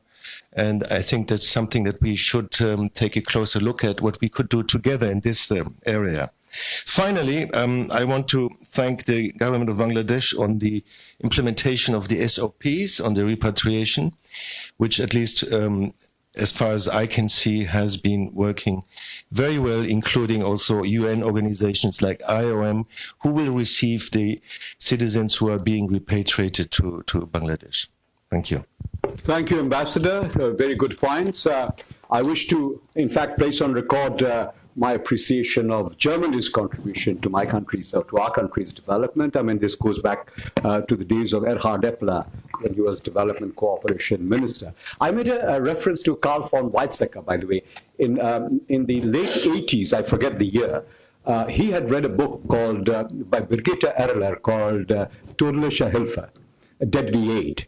And having read the book, he actually came and visited a project in Tangail. And Tangail, deadly aid, I mean, the argument was, it was a neo-Marxist argument that aid deepens dependency. And von Weizsäcker has his whole ideas and all that. He and Marilyn Weizsäcker, I think his wife, both came to Tangail and visited that project. And Germany-Bangladesh cooperations have, of course, evolved over the years. But thank you for your points, and we note with interest your interest in developing this and broadening and widening it. I will recognize now Salahuddin Qasim Khan, Mr. Salahuddin Qasim Khan, and thereafter close this segment, and then open the floor again, where we have Selina Mohsen and you, sir. Thank you, Mr. Chair. As immediate past president of the Bangladesh Employers Federation, I would like to put in perspective the textile industry of Bengal and the European Union. Historian Ptolemy wrote that the citizens of Rome were spending all their gold on the fine textiles from Bengal. And this I saw at the Victoria and Albert Museum. So Bangladesh will continue to be a world leader in the textile sector. What we want is, we are, I think as the Foreign Secretary and Ms. Haq mentioned, we are following ILO conventions. These are being implemented in phases. You have to give us time. And it has to be ensured, and this is what we told the ILO, that there must be a level playing field. Our competitors in the region are not being focused the way we are. And we should not be at a disadvantage in this respect. However, my point is, the other point I want to make, that our development partners like Japan, China are investing in hard infrastructure. My request to the European Union would be to invest in soft infrastructure. A recent report by the World Bank has said that the two biggest challenges Bangladesh faces is skills and entrepreneurship. And here, I would like European Union to do what you did for China. You set up the best management institution in Shanghai. I think you invested over 200 million euro. Now we have taken initiative to set up a center of excellence in Bangladesh, hopefully with the help of UNDP and the private sector.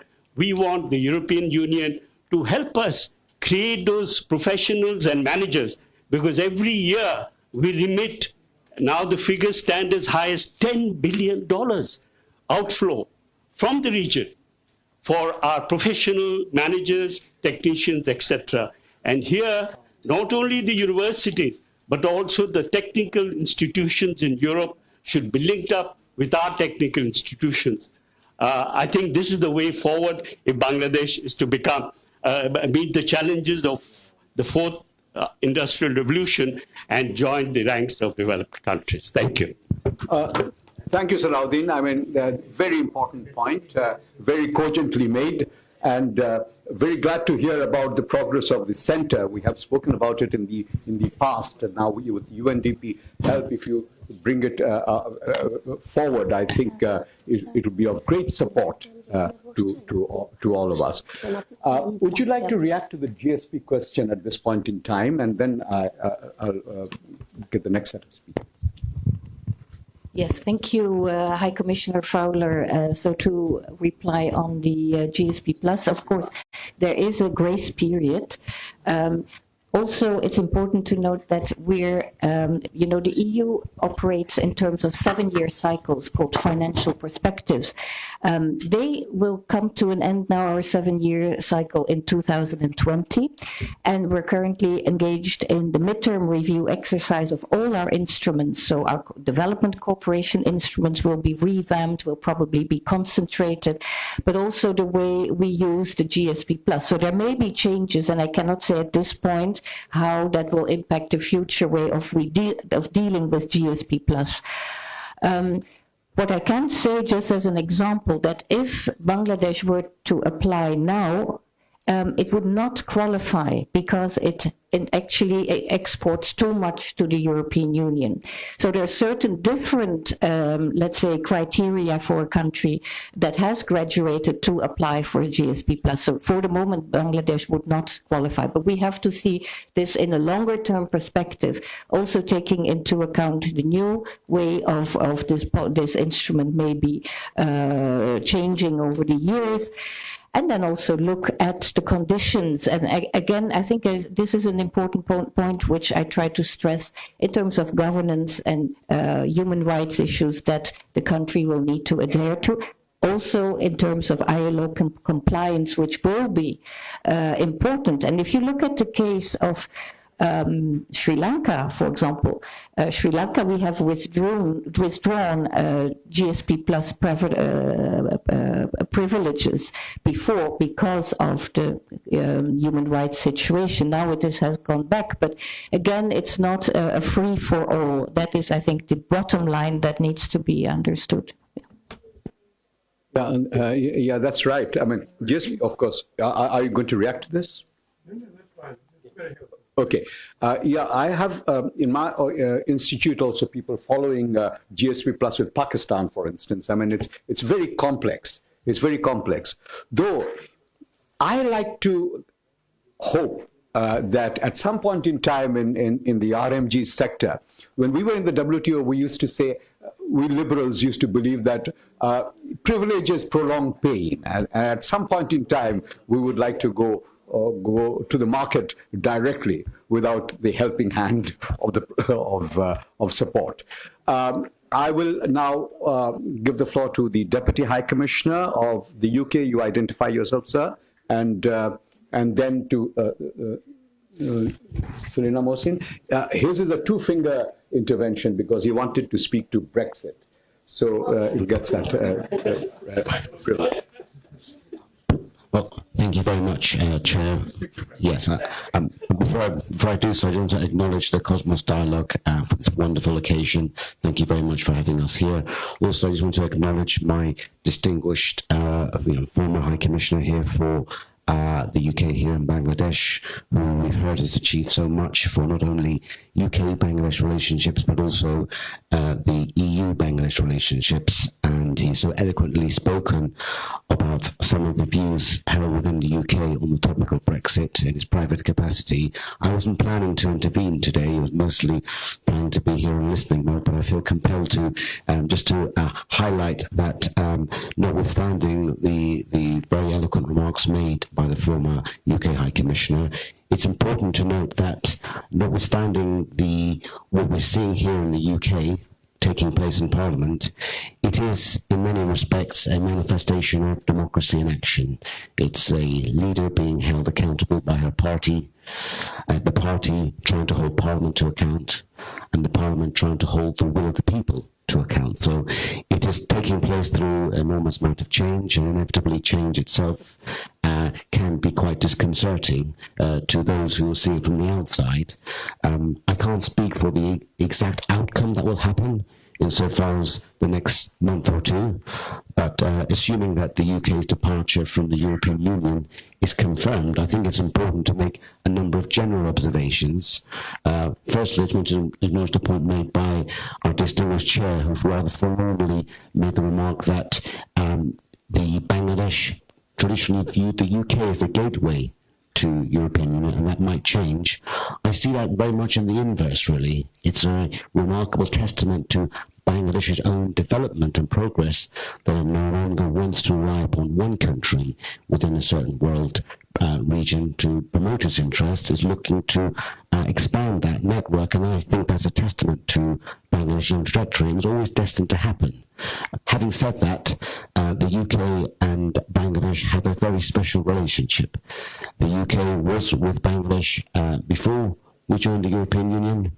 Were to leave, we will continue to be with Bangladesh, but in a manner which is going to promote a mutually reinforcing relationship, because what's quite clear is that if the EU-Bangladesh relationship is successful, the UK-Bangladesh relationship will be successful. And conversely, if the UK-Bangladesh relationship works, the EU-Bangladesh relationship works. So it's not a zero-sum game. I think it's a false dichotomy sometimes presented. The UK, if it were to leave the European Union, will still be part of Europe, and those shared values will be promoted here. And we have a wonderful foundation upon which to promote the UK-Bangladesh relationships.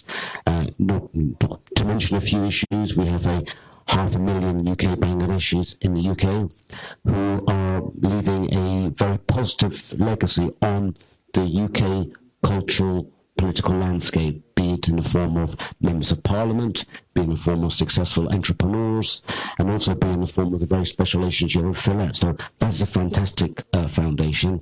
At any given time, there are at least 200,000 Bangladeshis who have benefited from UK education, and that's an area which is continuing to grow. And we've heard the remarks made by the Foreign Secretary about the new skills partnership that the UK Bangladesh are promoting, which I hope will be something that will be the centrepiece of the UK Bangladesh strategic dialogue that will be taking place in April. So my general point is, notwithstanding the uncertainties that are evidence, I think there are some things we can take for granted. They are that the UK-Bangladesh relationship will continue to grow stronger, just like the EU-Bangladesh relationship will continue to grow stronger, and that is good not only for the region, for the countries concerned, but for the world more generally. Well, that is true, absolutely. In fact, we are inching towards the decision that the next seminar that we are going to have will focus on Britain-Bangladesh relations. I think that is absolutely significant.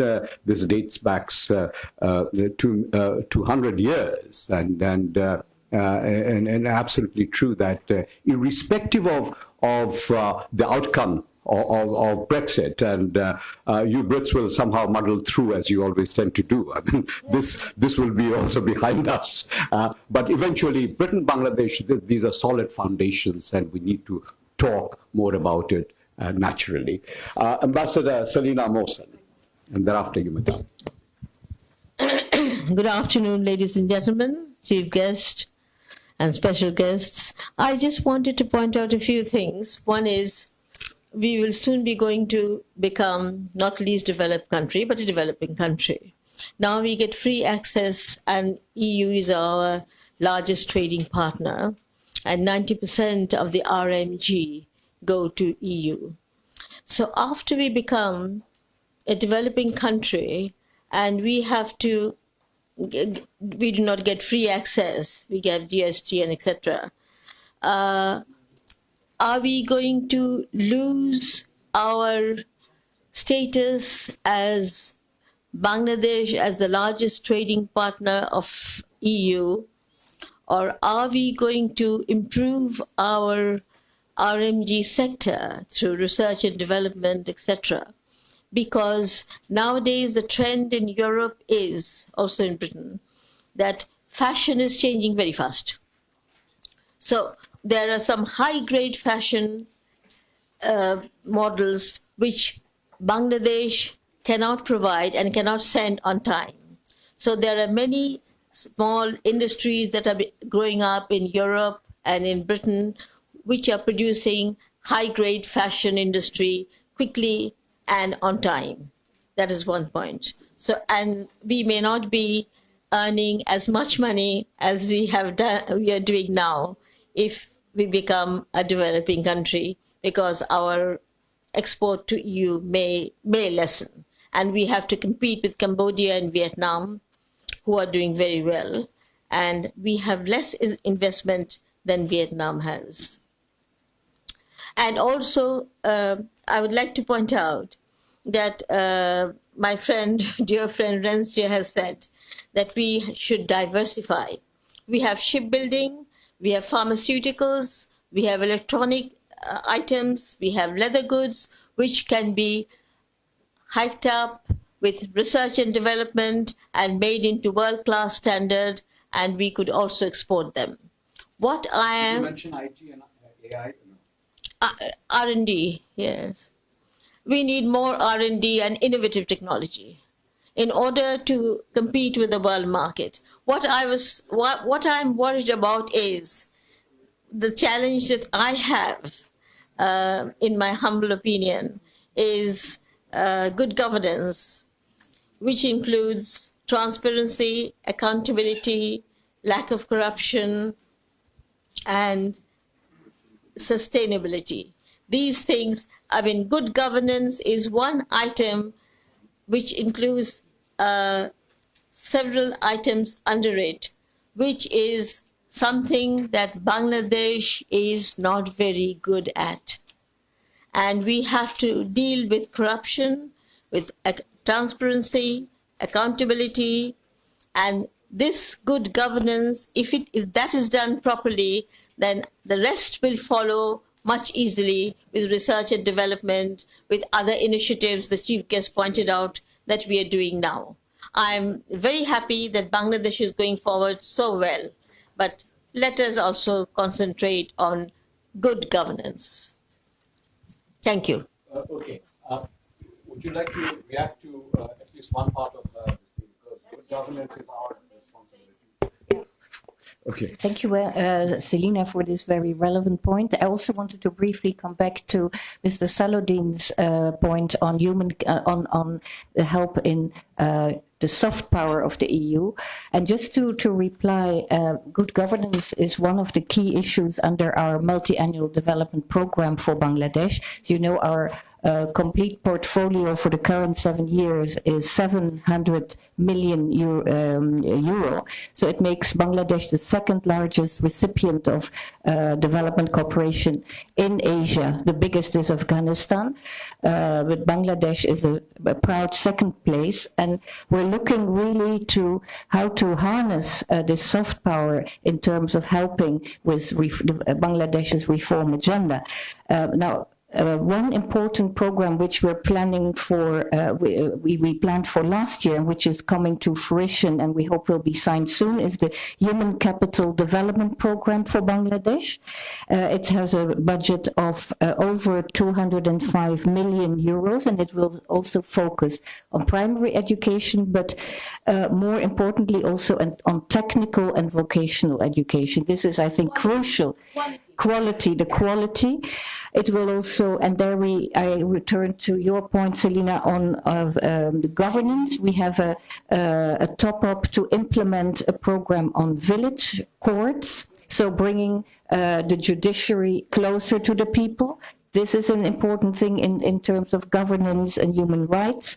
So these are some of the issues we address. Of course, we have to focalize. We cannot spread our resources too thinly. That is a major challenge. But I think also what will characterize our new programs for the future after 2020 is to look at blending operations and look at, for example, the European Investment Bank has not really been as active in Bangladesh as it could have been. For example, it has a memorandum of understanding signed with Nepal, with Bhutan. It has large programs in India, especially in the green, the renewable energy sector. Bangladesh, I think it's still punching below its weight, and that's one thing I want to also focus on with ADF. Maybe Marianne can say a few words later on what France is doing together with the European Investment Bank, waste management, water, very important areas for the future, and of course climate change mitigation. Okay. Well, we are already heading towards 12:30. I will close the list. The next 5 speakers on my list would be the Ambassador of France.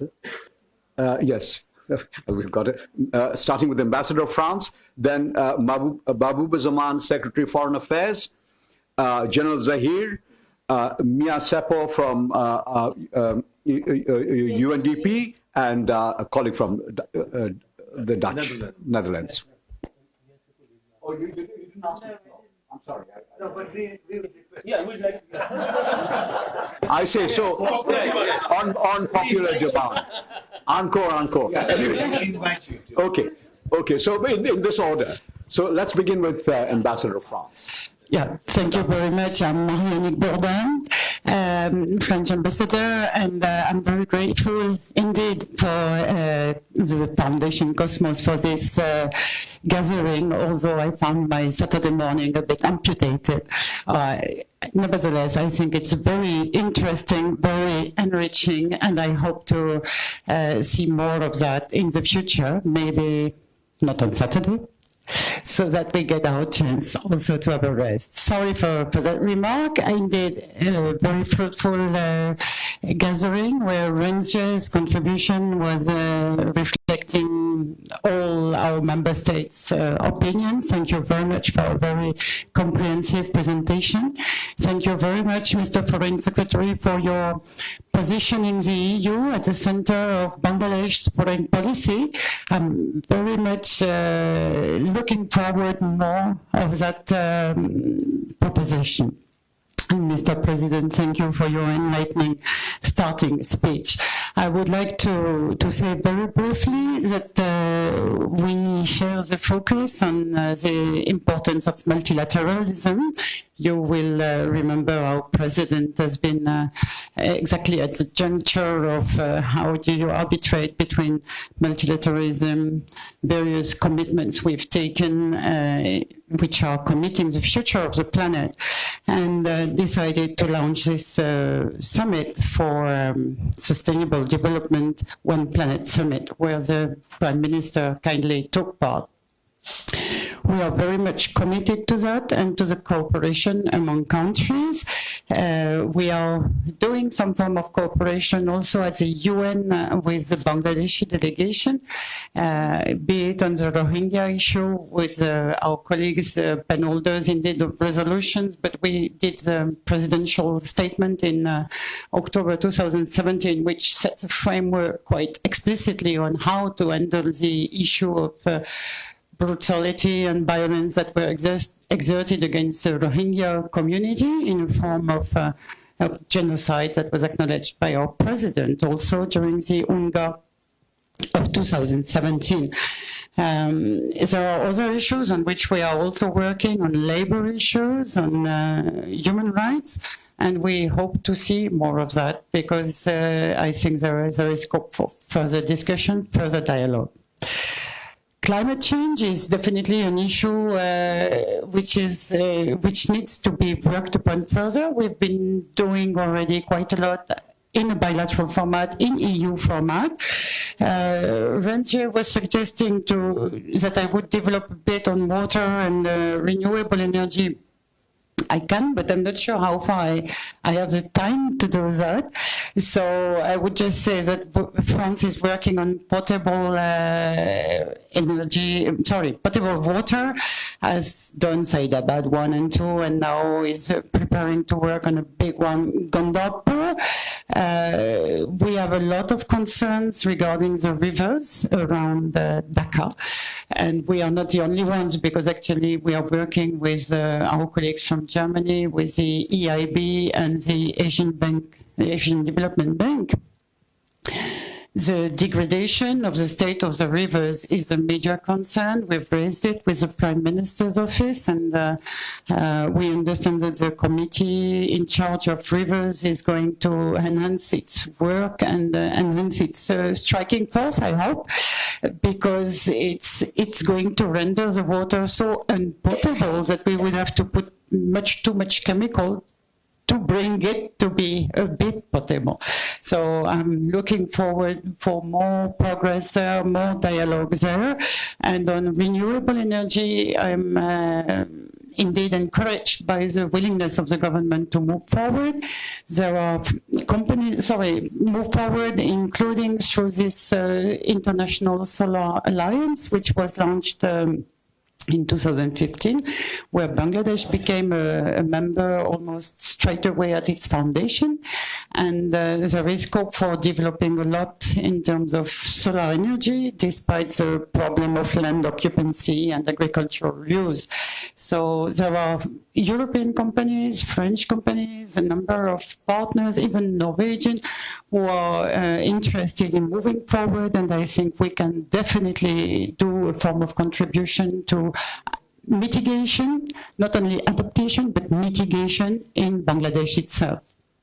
Thank you, Ambassador. Sorry, I'm not finished. That was I made this indent because I was a bit requested upon. I'm coming to close to the last point. I wanted to say that we've recently celebrated the Élysée Treaty with Germany, and that marked the crux of this cooperation among two warring countries who had been fighting for 100 years.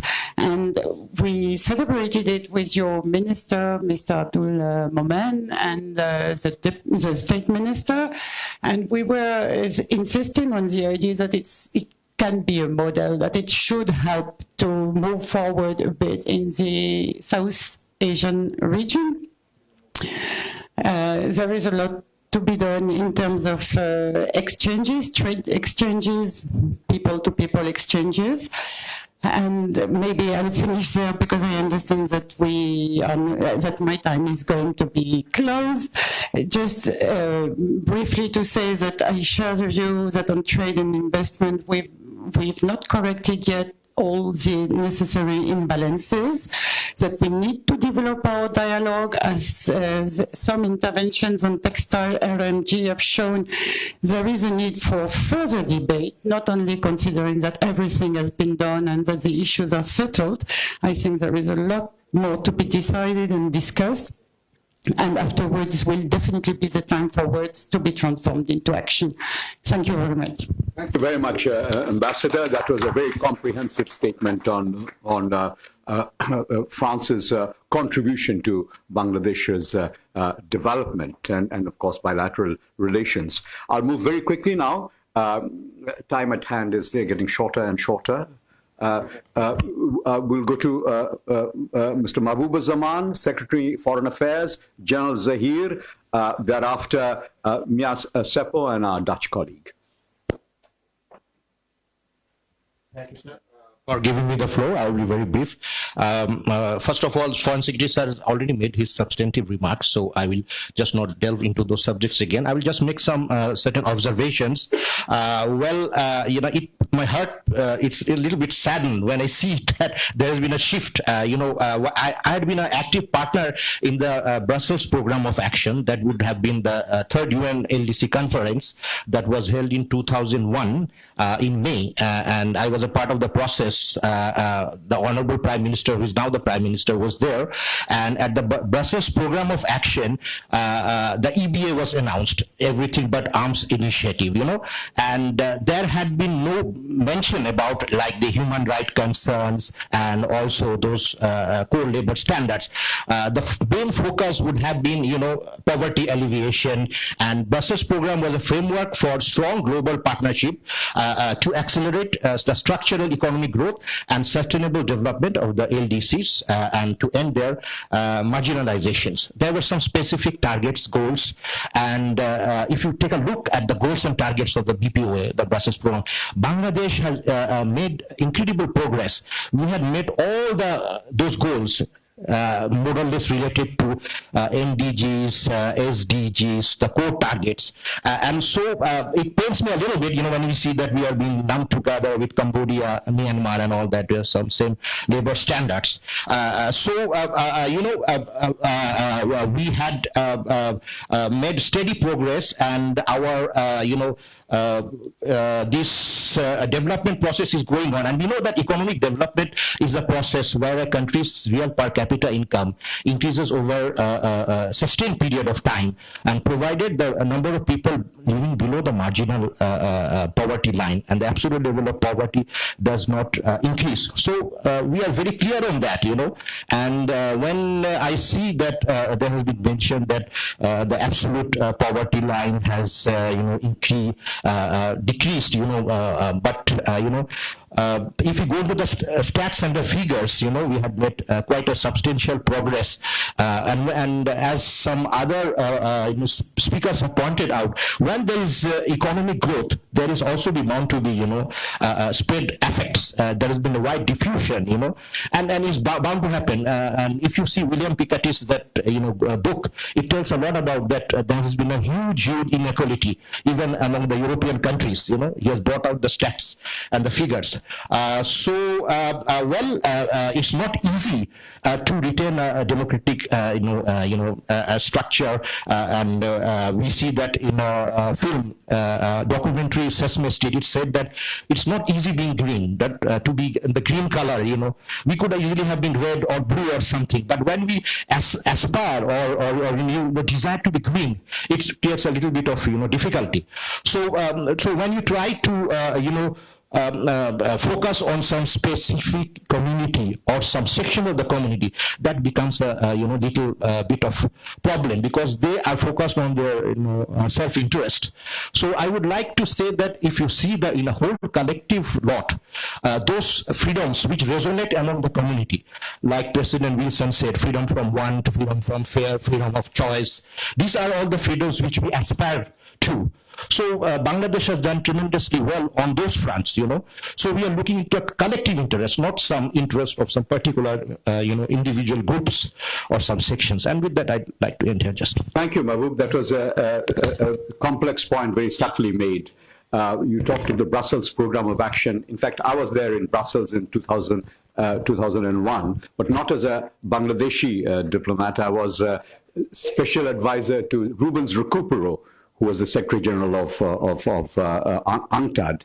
But that was also a bit of an UNCTAD swan song, because thereafter UNCTAD was cut down and the role taken away largely by the United Nations, thanks to interventions by the United States at that point in time. I will now recognize General Zahir. And I am General Zahir, a resource person of National Defense College, Bangladesh. I want to take the discussion to a different direction, really. Of late, we witness globally a shift from liberalism to authoritarianism. Recently, the Secretary General of United Nations also made a strong remark about this shift. European Union is supposed to be a vanguard of liberalism, and it espouses certain values to achieve that. But of late, it seems that there is a shift from US focus from the values it espouses to trade and development. And we have been talking mostly here on this trade and development today.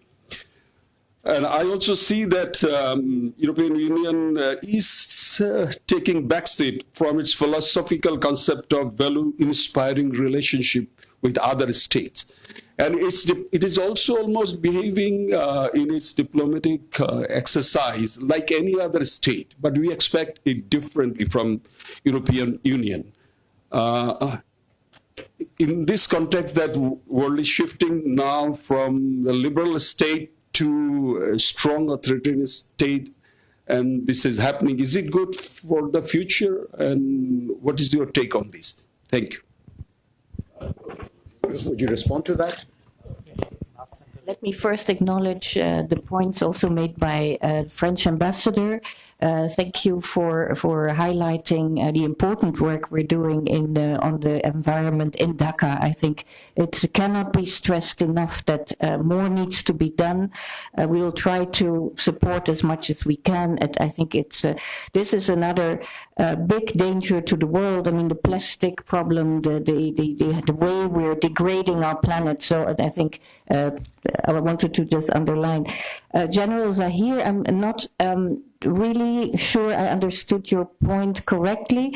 I think if there is one bastion left in the world that stands for these values and multilateralism, and that continues to be a soft power in the world, it's there. I don't see there's anything one that comes to mind as strongly as the European Union.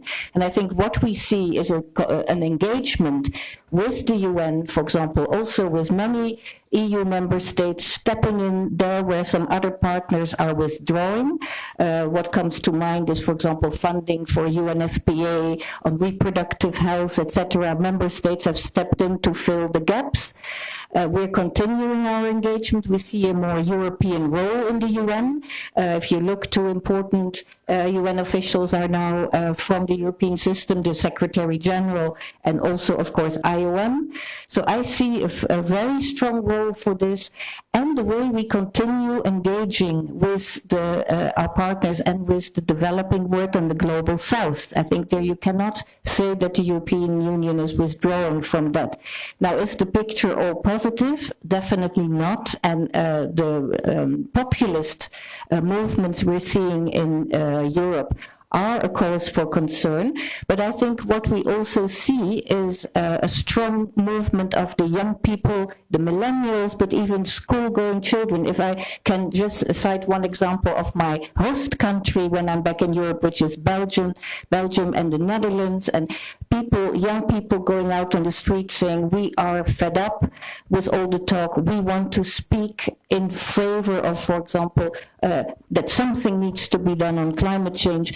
Davos was mentioned as well. Foreign Secretary, you spoke about the 7 points. But I think what I took from Davos was my compatriot, who actually made a very down-to-earth speech, which went viral, I think, on social media. addressing all the billionaires who came with their private jets. There were how many? A baffling number. I can't remember now, but a baffling number of private jets to lecture the people that they should take the bus. And I think it is time for a counter-narrative. And I think that is what we stand for as well. The counter-narrative should be inclusive. And so as much as I would like Rubana, she's left, so I think I agree to a lot of things she said, but I still think that also our solidarity should continue with the garment workers. And I also wanted to acknowledge Selina's very important point about the whole concept of fast fashion. Is that really what we need? Should we be continuing saying that, yes, Bangladesh needs to continue to use this sector for its economic growth, but it has to maybe also look at a green way of developing, maybe more value addition, which would also benefit Bangladesh in terms of skills, etc. Value addition, because when I see what the trend in Europe is changing. The times that we would go to the H&M or Topshop and spend 50 euros and come home with about 5 bags of clothing, which we would then throw away, I think that time is coming to an end. And when I see the young people, what are they interested in? More sustainability. Vintage, you see a lot of clothes are now bought through the internet, vintage, second-hand, the recycle, the circular economy. That is what we should focus on, and everybody, I think, will benefit, both the EU, both Bangladesh and countries in the very, very dangerous situation of environmental degradation. So thank you. Thank you. Yeah, good response. I mean, I just wanted to say the basis of your intervention, I thought, was probably we spoke more of trade than of other values. You see, European Union, the way it operates, it's a very complex organization. And there are as many as 5 presidents in the European Union. Renze's country, Luxembourg, provides the president of the Commission, of course, Juncker. But he's not going to run again in May, so we're going to have another president. So in politics, political interactions is very complex, whereas the Commission speaks as one in the WTO. So you have a one single European counterpart in terms of trade. So that's easier to for any European representatives to speak to trade issues more directly, of course. But everything else is, of course, true. I will now have the next 2 speakers, and thereafter I'll give a couple of minutes each to our keynote and also our chief guest to wrap up the discussions today. We begin with Mia.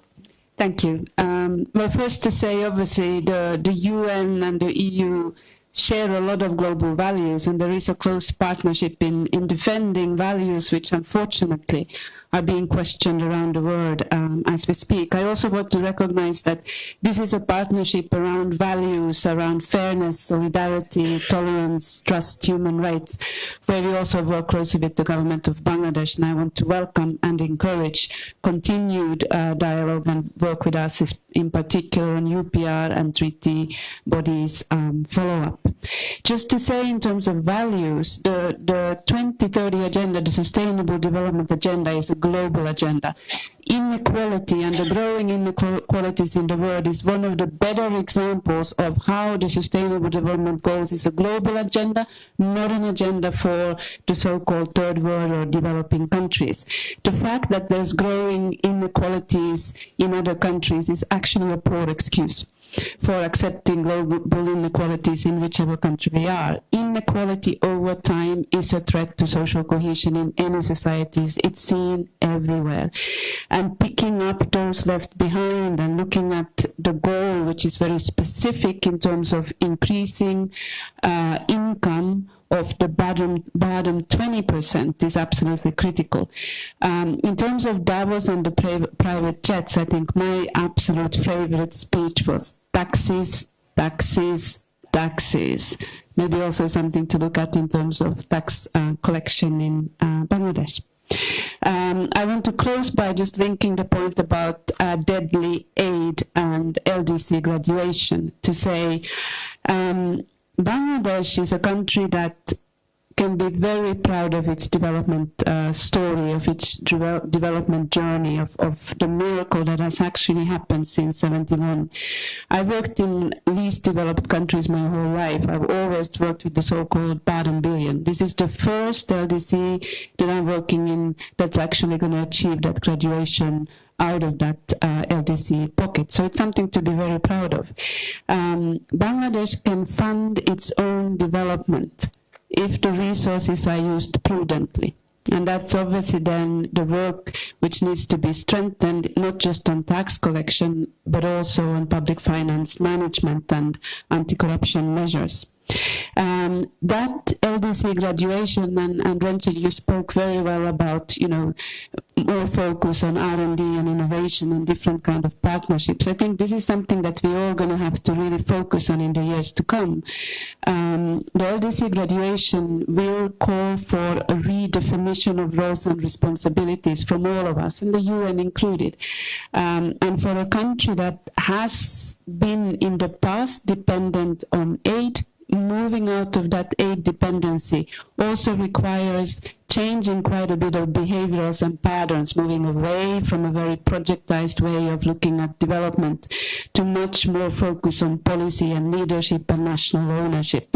And this is certainly a dialogue that we see starting and taking place, but something that needs to be further strengthened. Thanks to Cosmos for organizing this series. I think it's been extremely interesting. Thanks to all the speakers. I actually hope that the next one would not focus on Brexit, but rather on the region and on some of the relationships in the region and on some of the backing from the region on some of the absolutely critical issues for Bangladesh.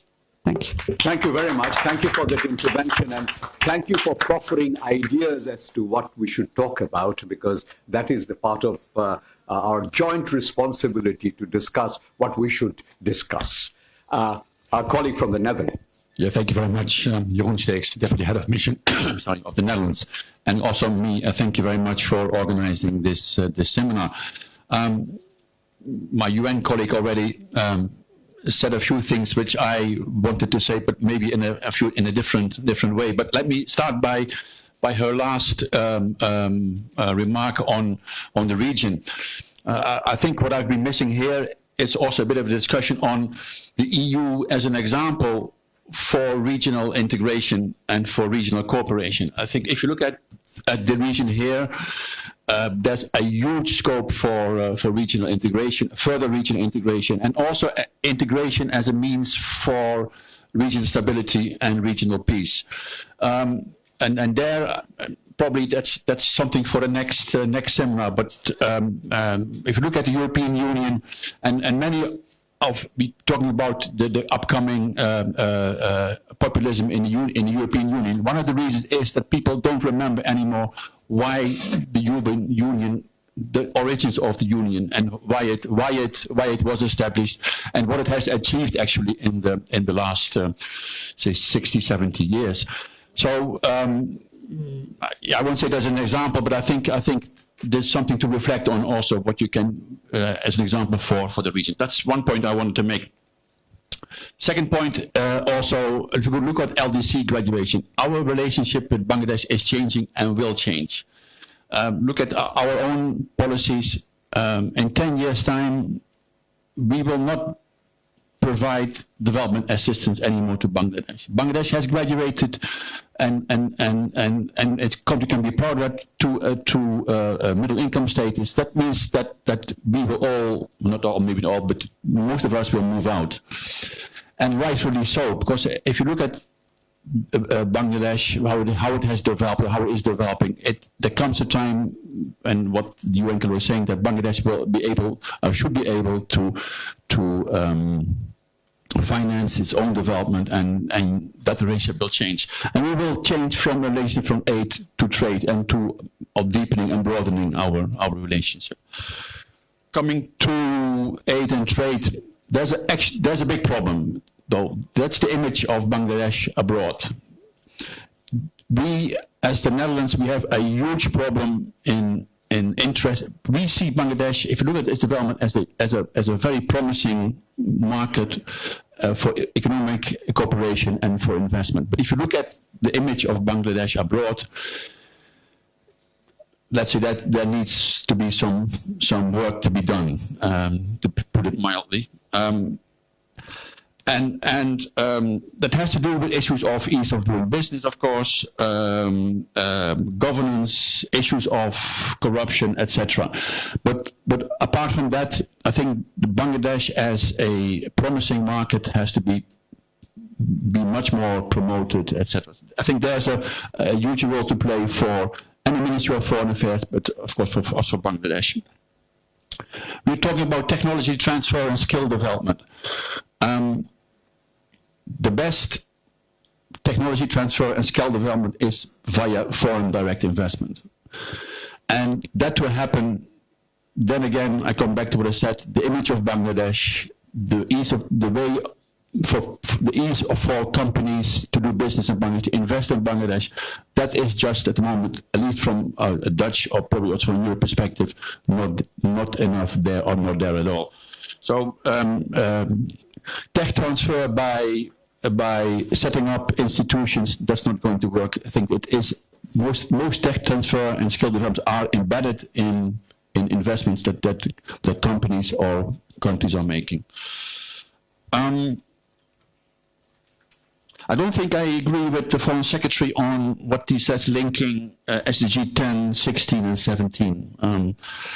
There is an own responsibility of a government of a country to develop its own democracy, governance, etc. The EU and the Netherlands, we always have been a very trusted, good and loyal partner to Bangladesh. And I think there we have been critical, we have been discussing mutual values, but in the end it's a responsibility of the country itself to develop its institutions, to make them strong, and etc. So linking that with all kinds of international obligations, I don't think that's not fair. I think it also does not do service to Bangladesh itself and its people. And there's a bit of a discussion here as well, as if economic development and good governance and democratization are mutually exclusive. They're not. They're mutually reinforcing. A good economic development in the end will not prosper or will not stick without good governance, without involving its people, without democratization, etc. I think I will leave it at that. I could continue, but I will not. Thank you very much. Thank you very much. Good points. You, of course, show that you're no stranger to Bangladesh. You must have been here before. I speak from knowledge, I'm afraid. Okay, then 2-minute wrap-ups now. Renzi, you go first, and then Shahid thereafter. Thank you. And I want to especially take Jeroen's point further on the region. And I think for me, as a former EU representative to SAARC, it's a bit my biggest frustration here to have been in this region so long and to see actually a decline of what could have been a useful model for South Asia.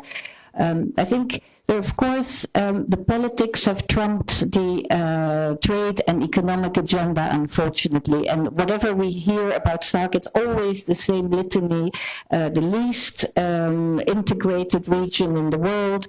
What can we do to rekindle it, or should we look at new partners, new constellations of regional development? Of course, there is the BIMSTEC that comes to mind, which mainly driven as India's new soft policy power, but again, likely in the future to be also impeded by new conflicts in the region.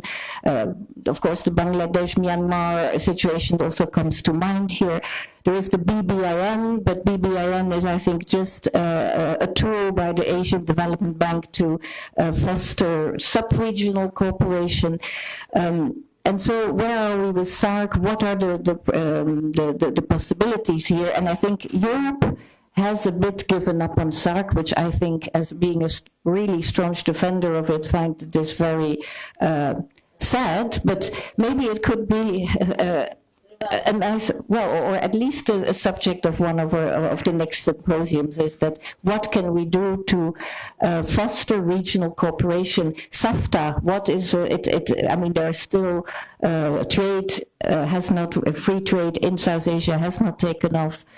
Still, so many items on the lists, the prohibitive or. So, I mean, there's still so many obstacles, many of them political, but if we look at the EU, how we have achieved this, I mean, what can we learn and how could we rekindle it, I think.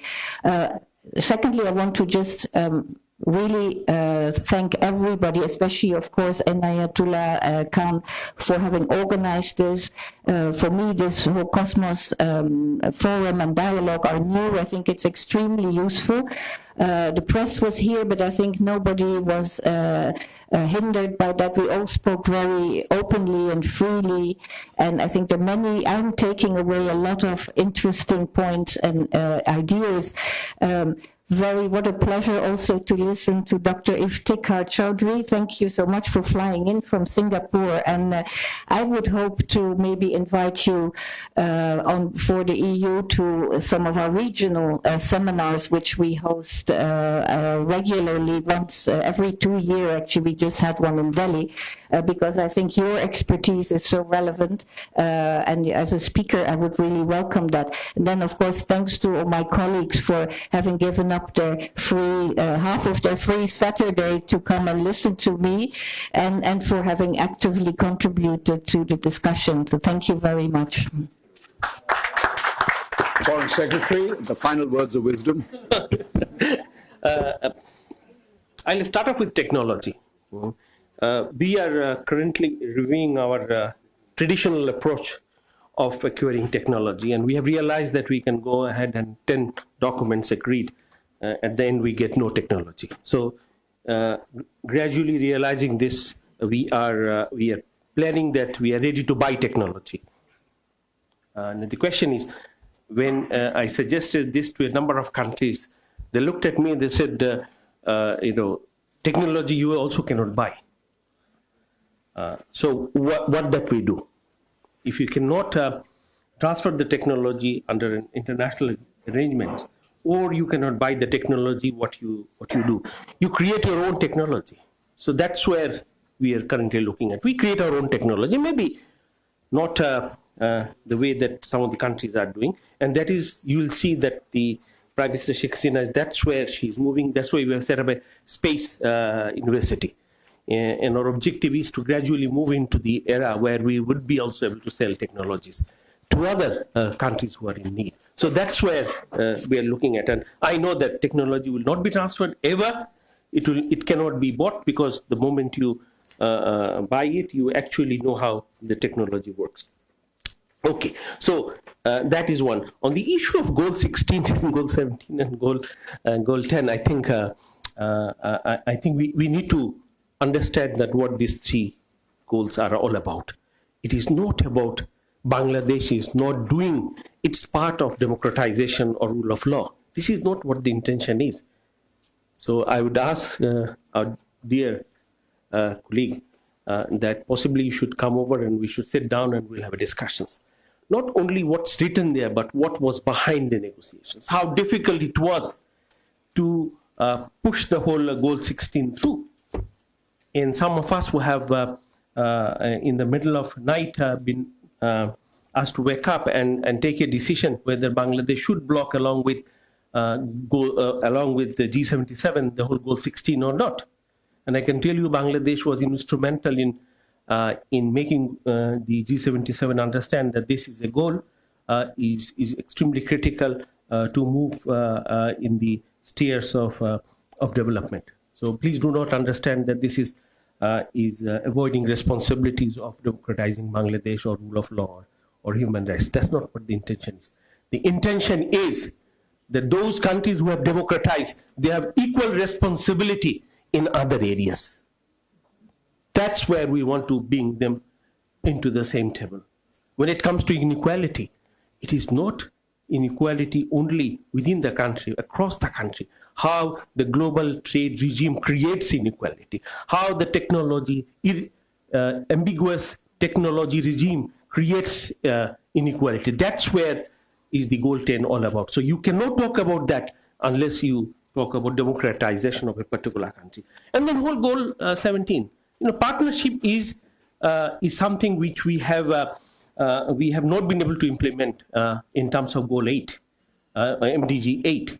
So that's what we are saying, that we know where our destiny lies.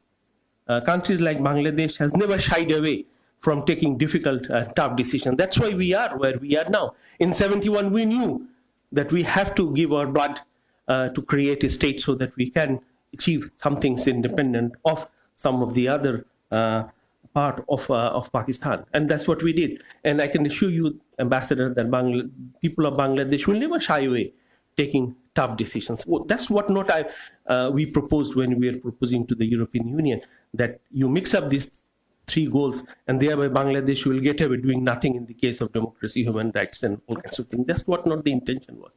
The intention was to create a global consensus where some of the countries who always get away doing nothing in this type of a global commitment should also obligate themselves in doing things which they need to do in terms of their commitment of the SDGs. That's what we are trying to build. And that will also motivate some of the countries to do things that they need to do internally in terms of human rights and democracy and the rest of it. So that was the intention. Possibly we'll sit down, and I'm happy that after 2 years, European Union must have done all kinds of studies to even agree to start these process. So there must be some truth in it. It's not to create a pathway for countries like Bangladesh to get away doing nothing in goal 16. That's what not my intention was, or our intention was. But certainly we will have a declaration. So this also the technology. Yes, I will conclude by saying that Bangladesh is not a perfect country. Certainly not.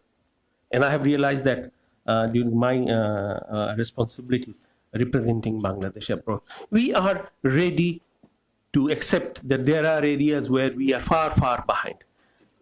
And we are ready to take on those responsibilities. The Prime Minister this time has said that her commitment is the governance issue, the rule of law, and the corruptions. And I wish I could share with you things that she has said in confidence in our internal discussions. Comes out very clearly that she wants to make sure that this term gets a recognition that Bangladesh has able to lift its governance to a level which nobody of you would ever think of. Thank you. Thank you. Thank you very much. All good things must eventually come to an end, as this seminar also is.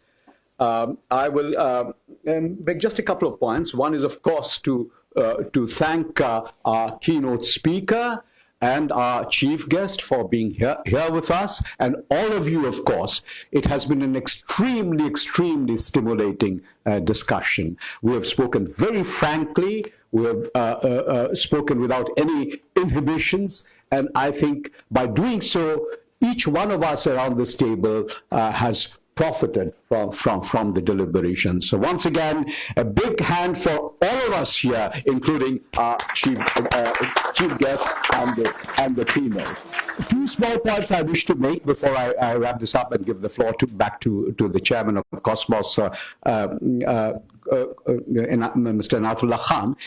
One is, of course, about the graduation, LDC graduation.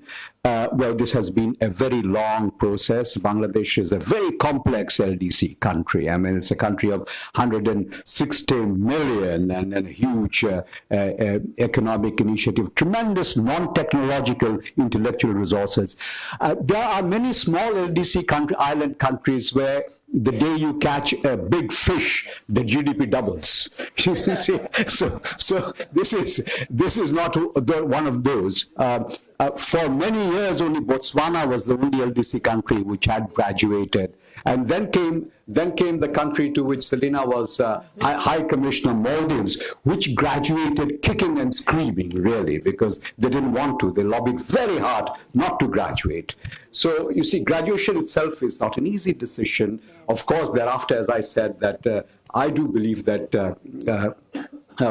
preferences prolong pain, and eventually we will come to the marketplace. There are no friends in the marketplace in the ultimate analysis, and we will come to the market as an equal. With regard to regionalization, I agree. We did not, by the way, ignore the European example of regionalization. If you remember my first remarks, it was about neo-functionalists. Yes.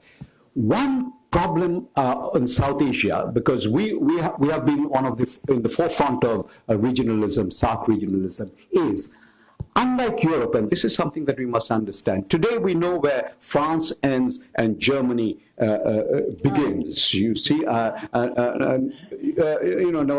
mind Silesia or whatever. You see, other issues like that, but. In South Asia, the problem was the distinctions were not as sharply divided.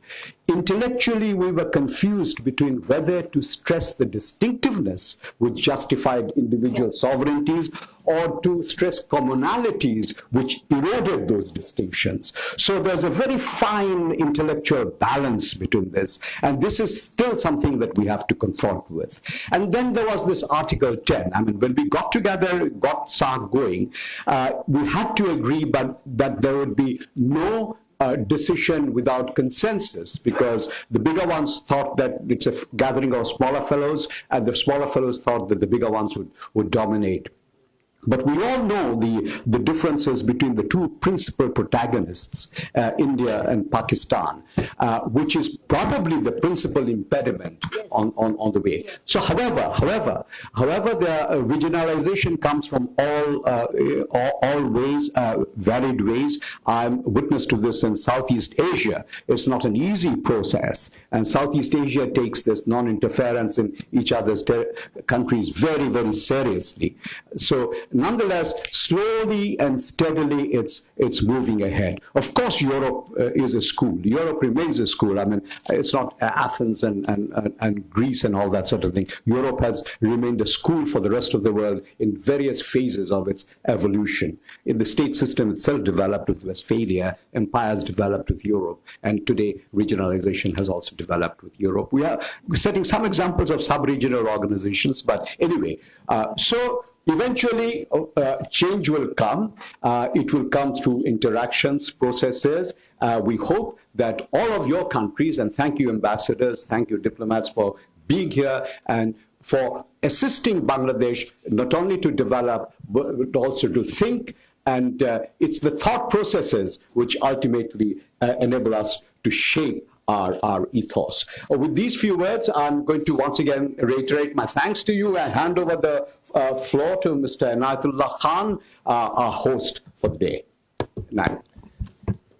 What a wonderful session. I think this went beyond my expectation. I must say that, and I have no words to thank our keynote speaker, especially because for our ambassador's lecture series, she has been nominated as the first speaker, and I think her performance was brilliant, superb, and you have put our ambassador lecture series off to a brilliant and vibrant start, if I may say so. High bar for other ambassadors, yes. I'm sure they'll match it.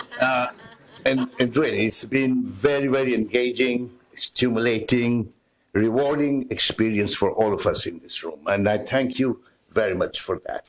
And I would also like to thank Shahidul Haq for making his time to join this. We were expecting our foreign minister, who initially accepted to be the chief guest, but I think Shahidul Haq, Mr. Shahidul Haq has done a brilliant job as the foreign secretary, and I think there are a lot of takeaways from this session, and I have learned a lot, and it has been a very educative session for me. So I would also like to thank my team, Cosmos team, led by Kate. Kate, would you stand up? She was here last night and this morning to see that each and everything went perfectly. And I think we are doing very well. And my digital team, who have streamed the whole event live, and you will know that how many, what I say, eyeballs have seen this session. We will let you know, we will share everything. This whole deliberation has been recorded, and we will prepare some executive summary to be shared by all the participants. And now that I know everybody must be a little hungry, so some very good food is waiting at the rooftop with a gorgeous view. And also I wish to remind you that at 7:30, this lively discussion can continue at my home. We have set up a cocktail followed by a barbecue. The weather is gorgeous, so please don't miss that. You're all welcome. Whosoever in this room is welcome to my. Very good. Yeah, of course, of course. If Timai would be, I don't need to say anything. He has done a marvelous, marvelous job as usual, and I say the most competent diplomat turned scholar and most internationally known is Dr. Iftikhar Chaudhry. And let's give a big hand to everybody, each and every participant. There has been so much of energy in this room. I feel very good. Thank you. Thank you. Okay. Thank you very much. Oops.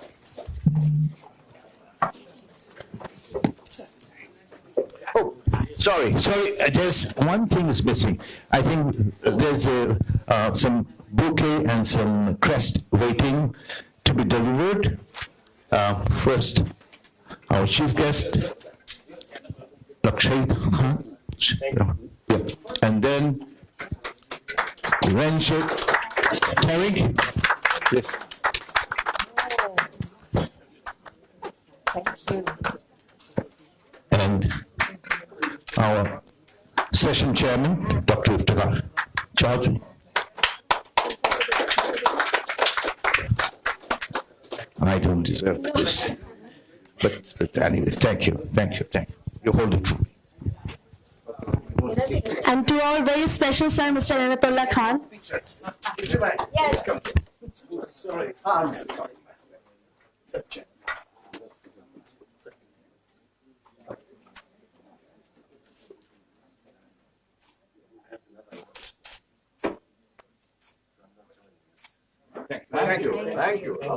Can I just add that nobody said anything great about Mr. Inayatullah Khan, who's a great guy. He really arranged everything very well, and he's a jolly good fellow.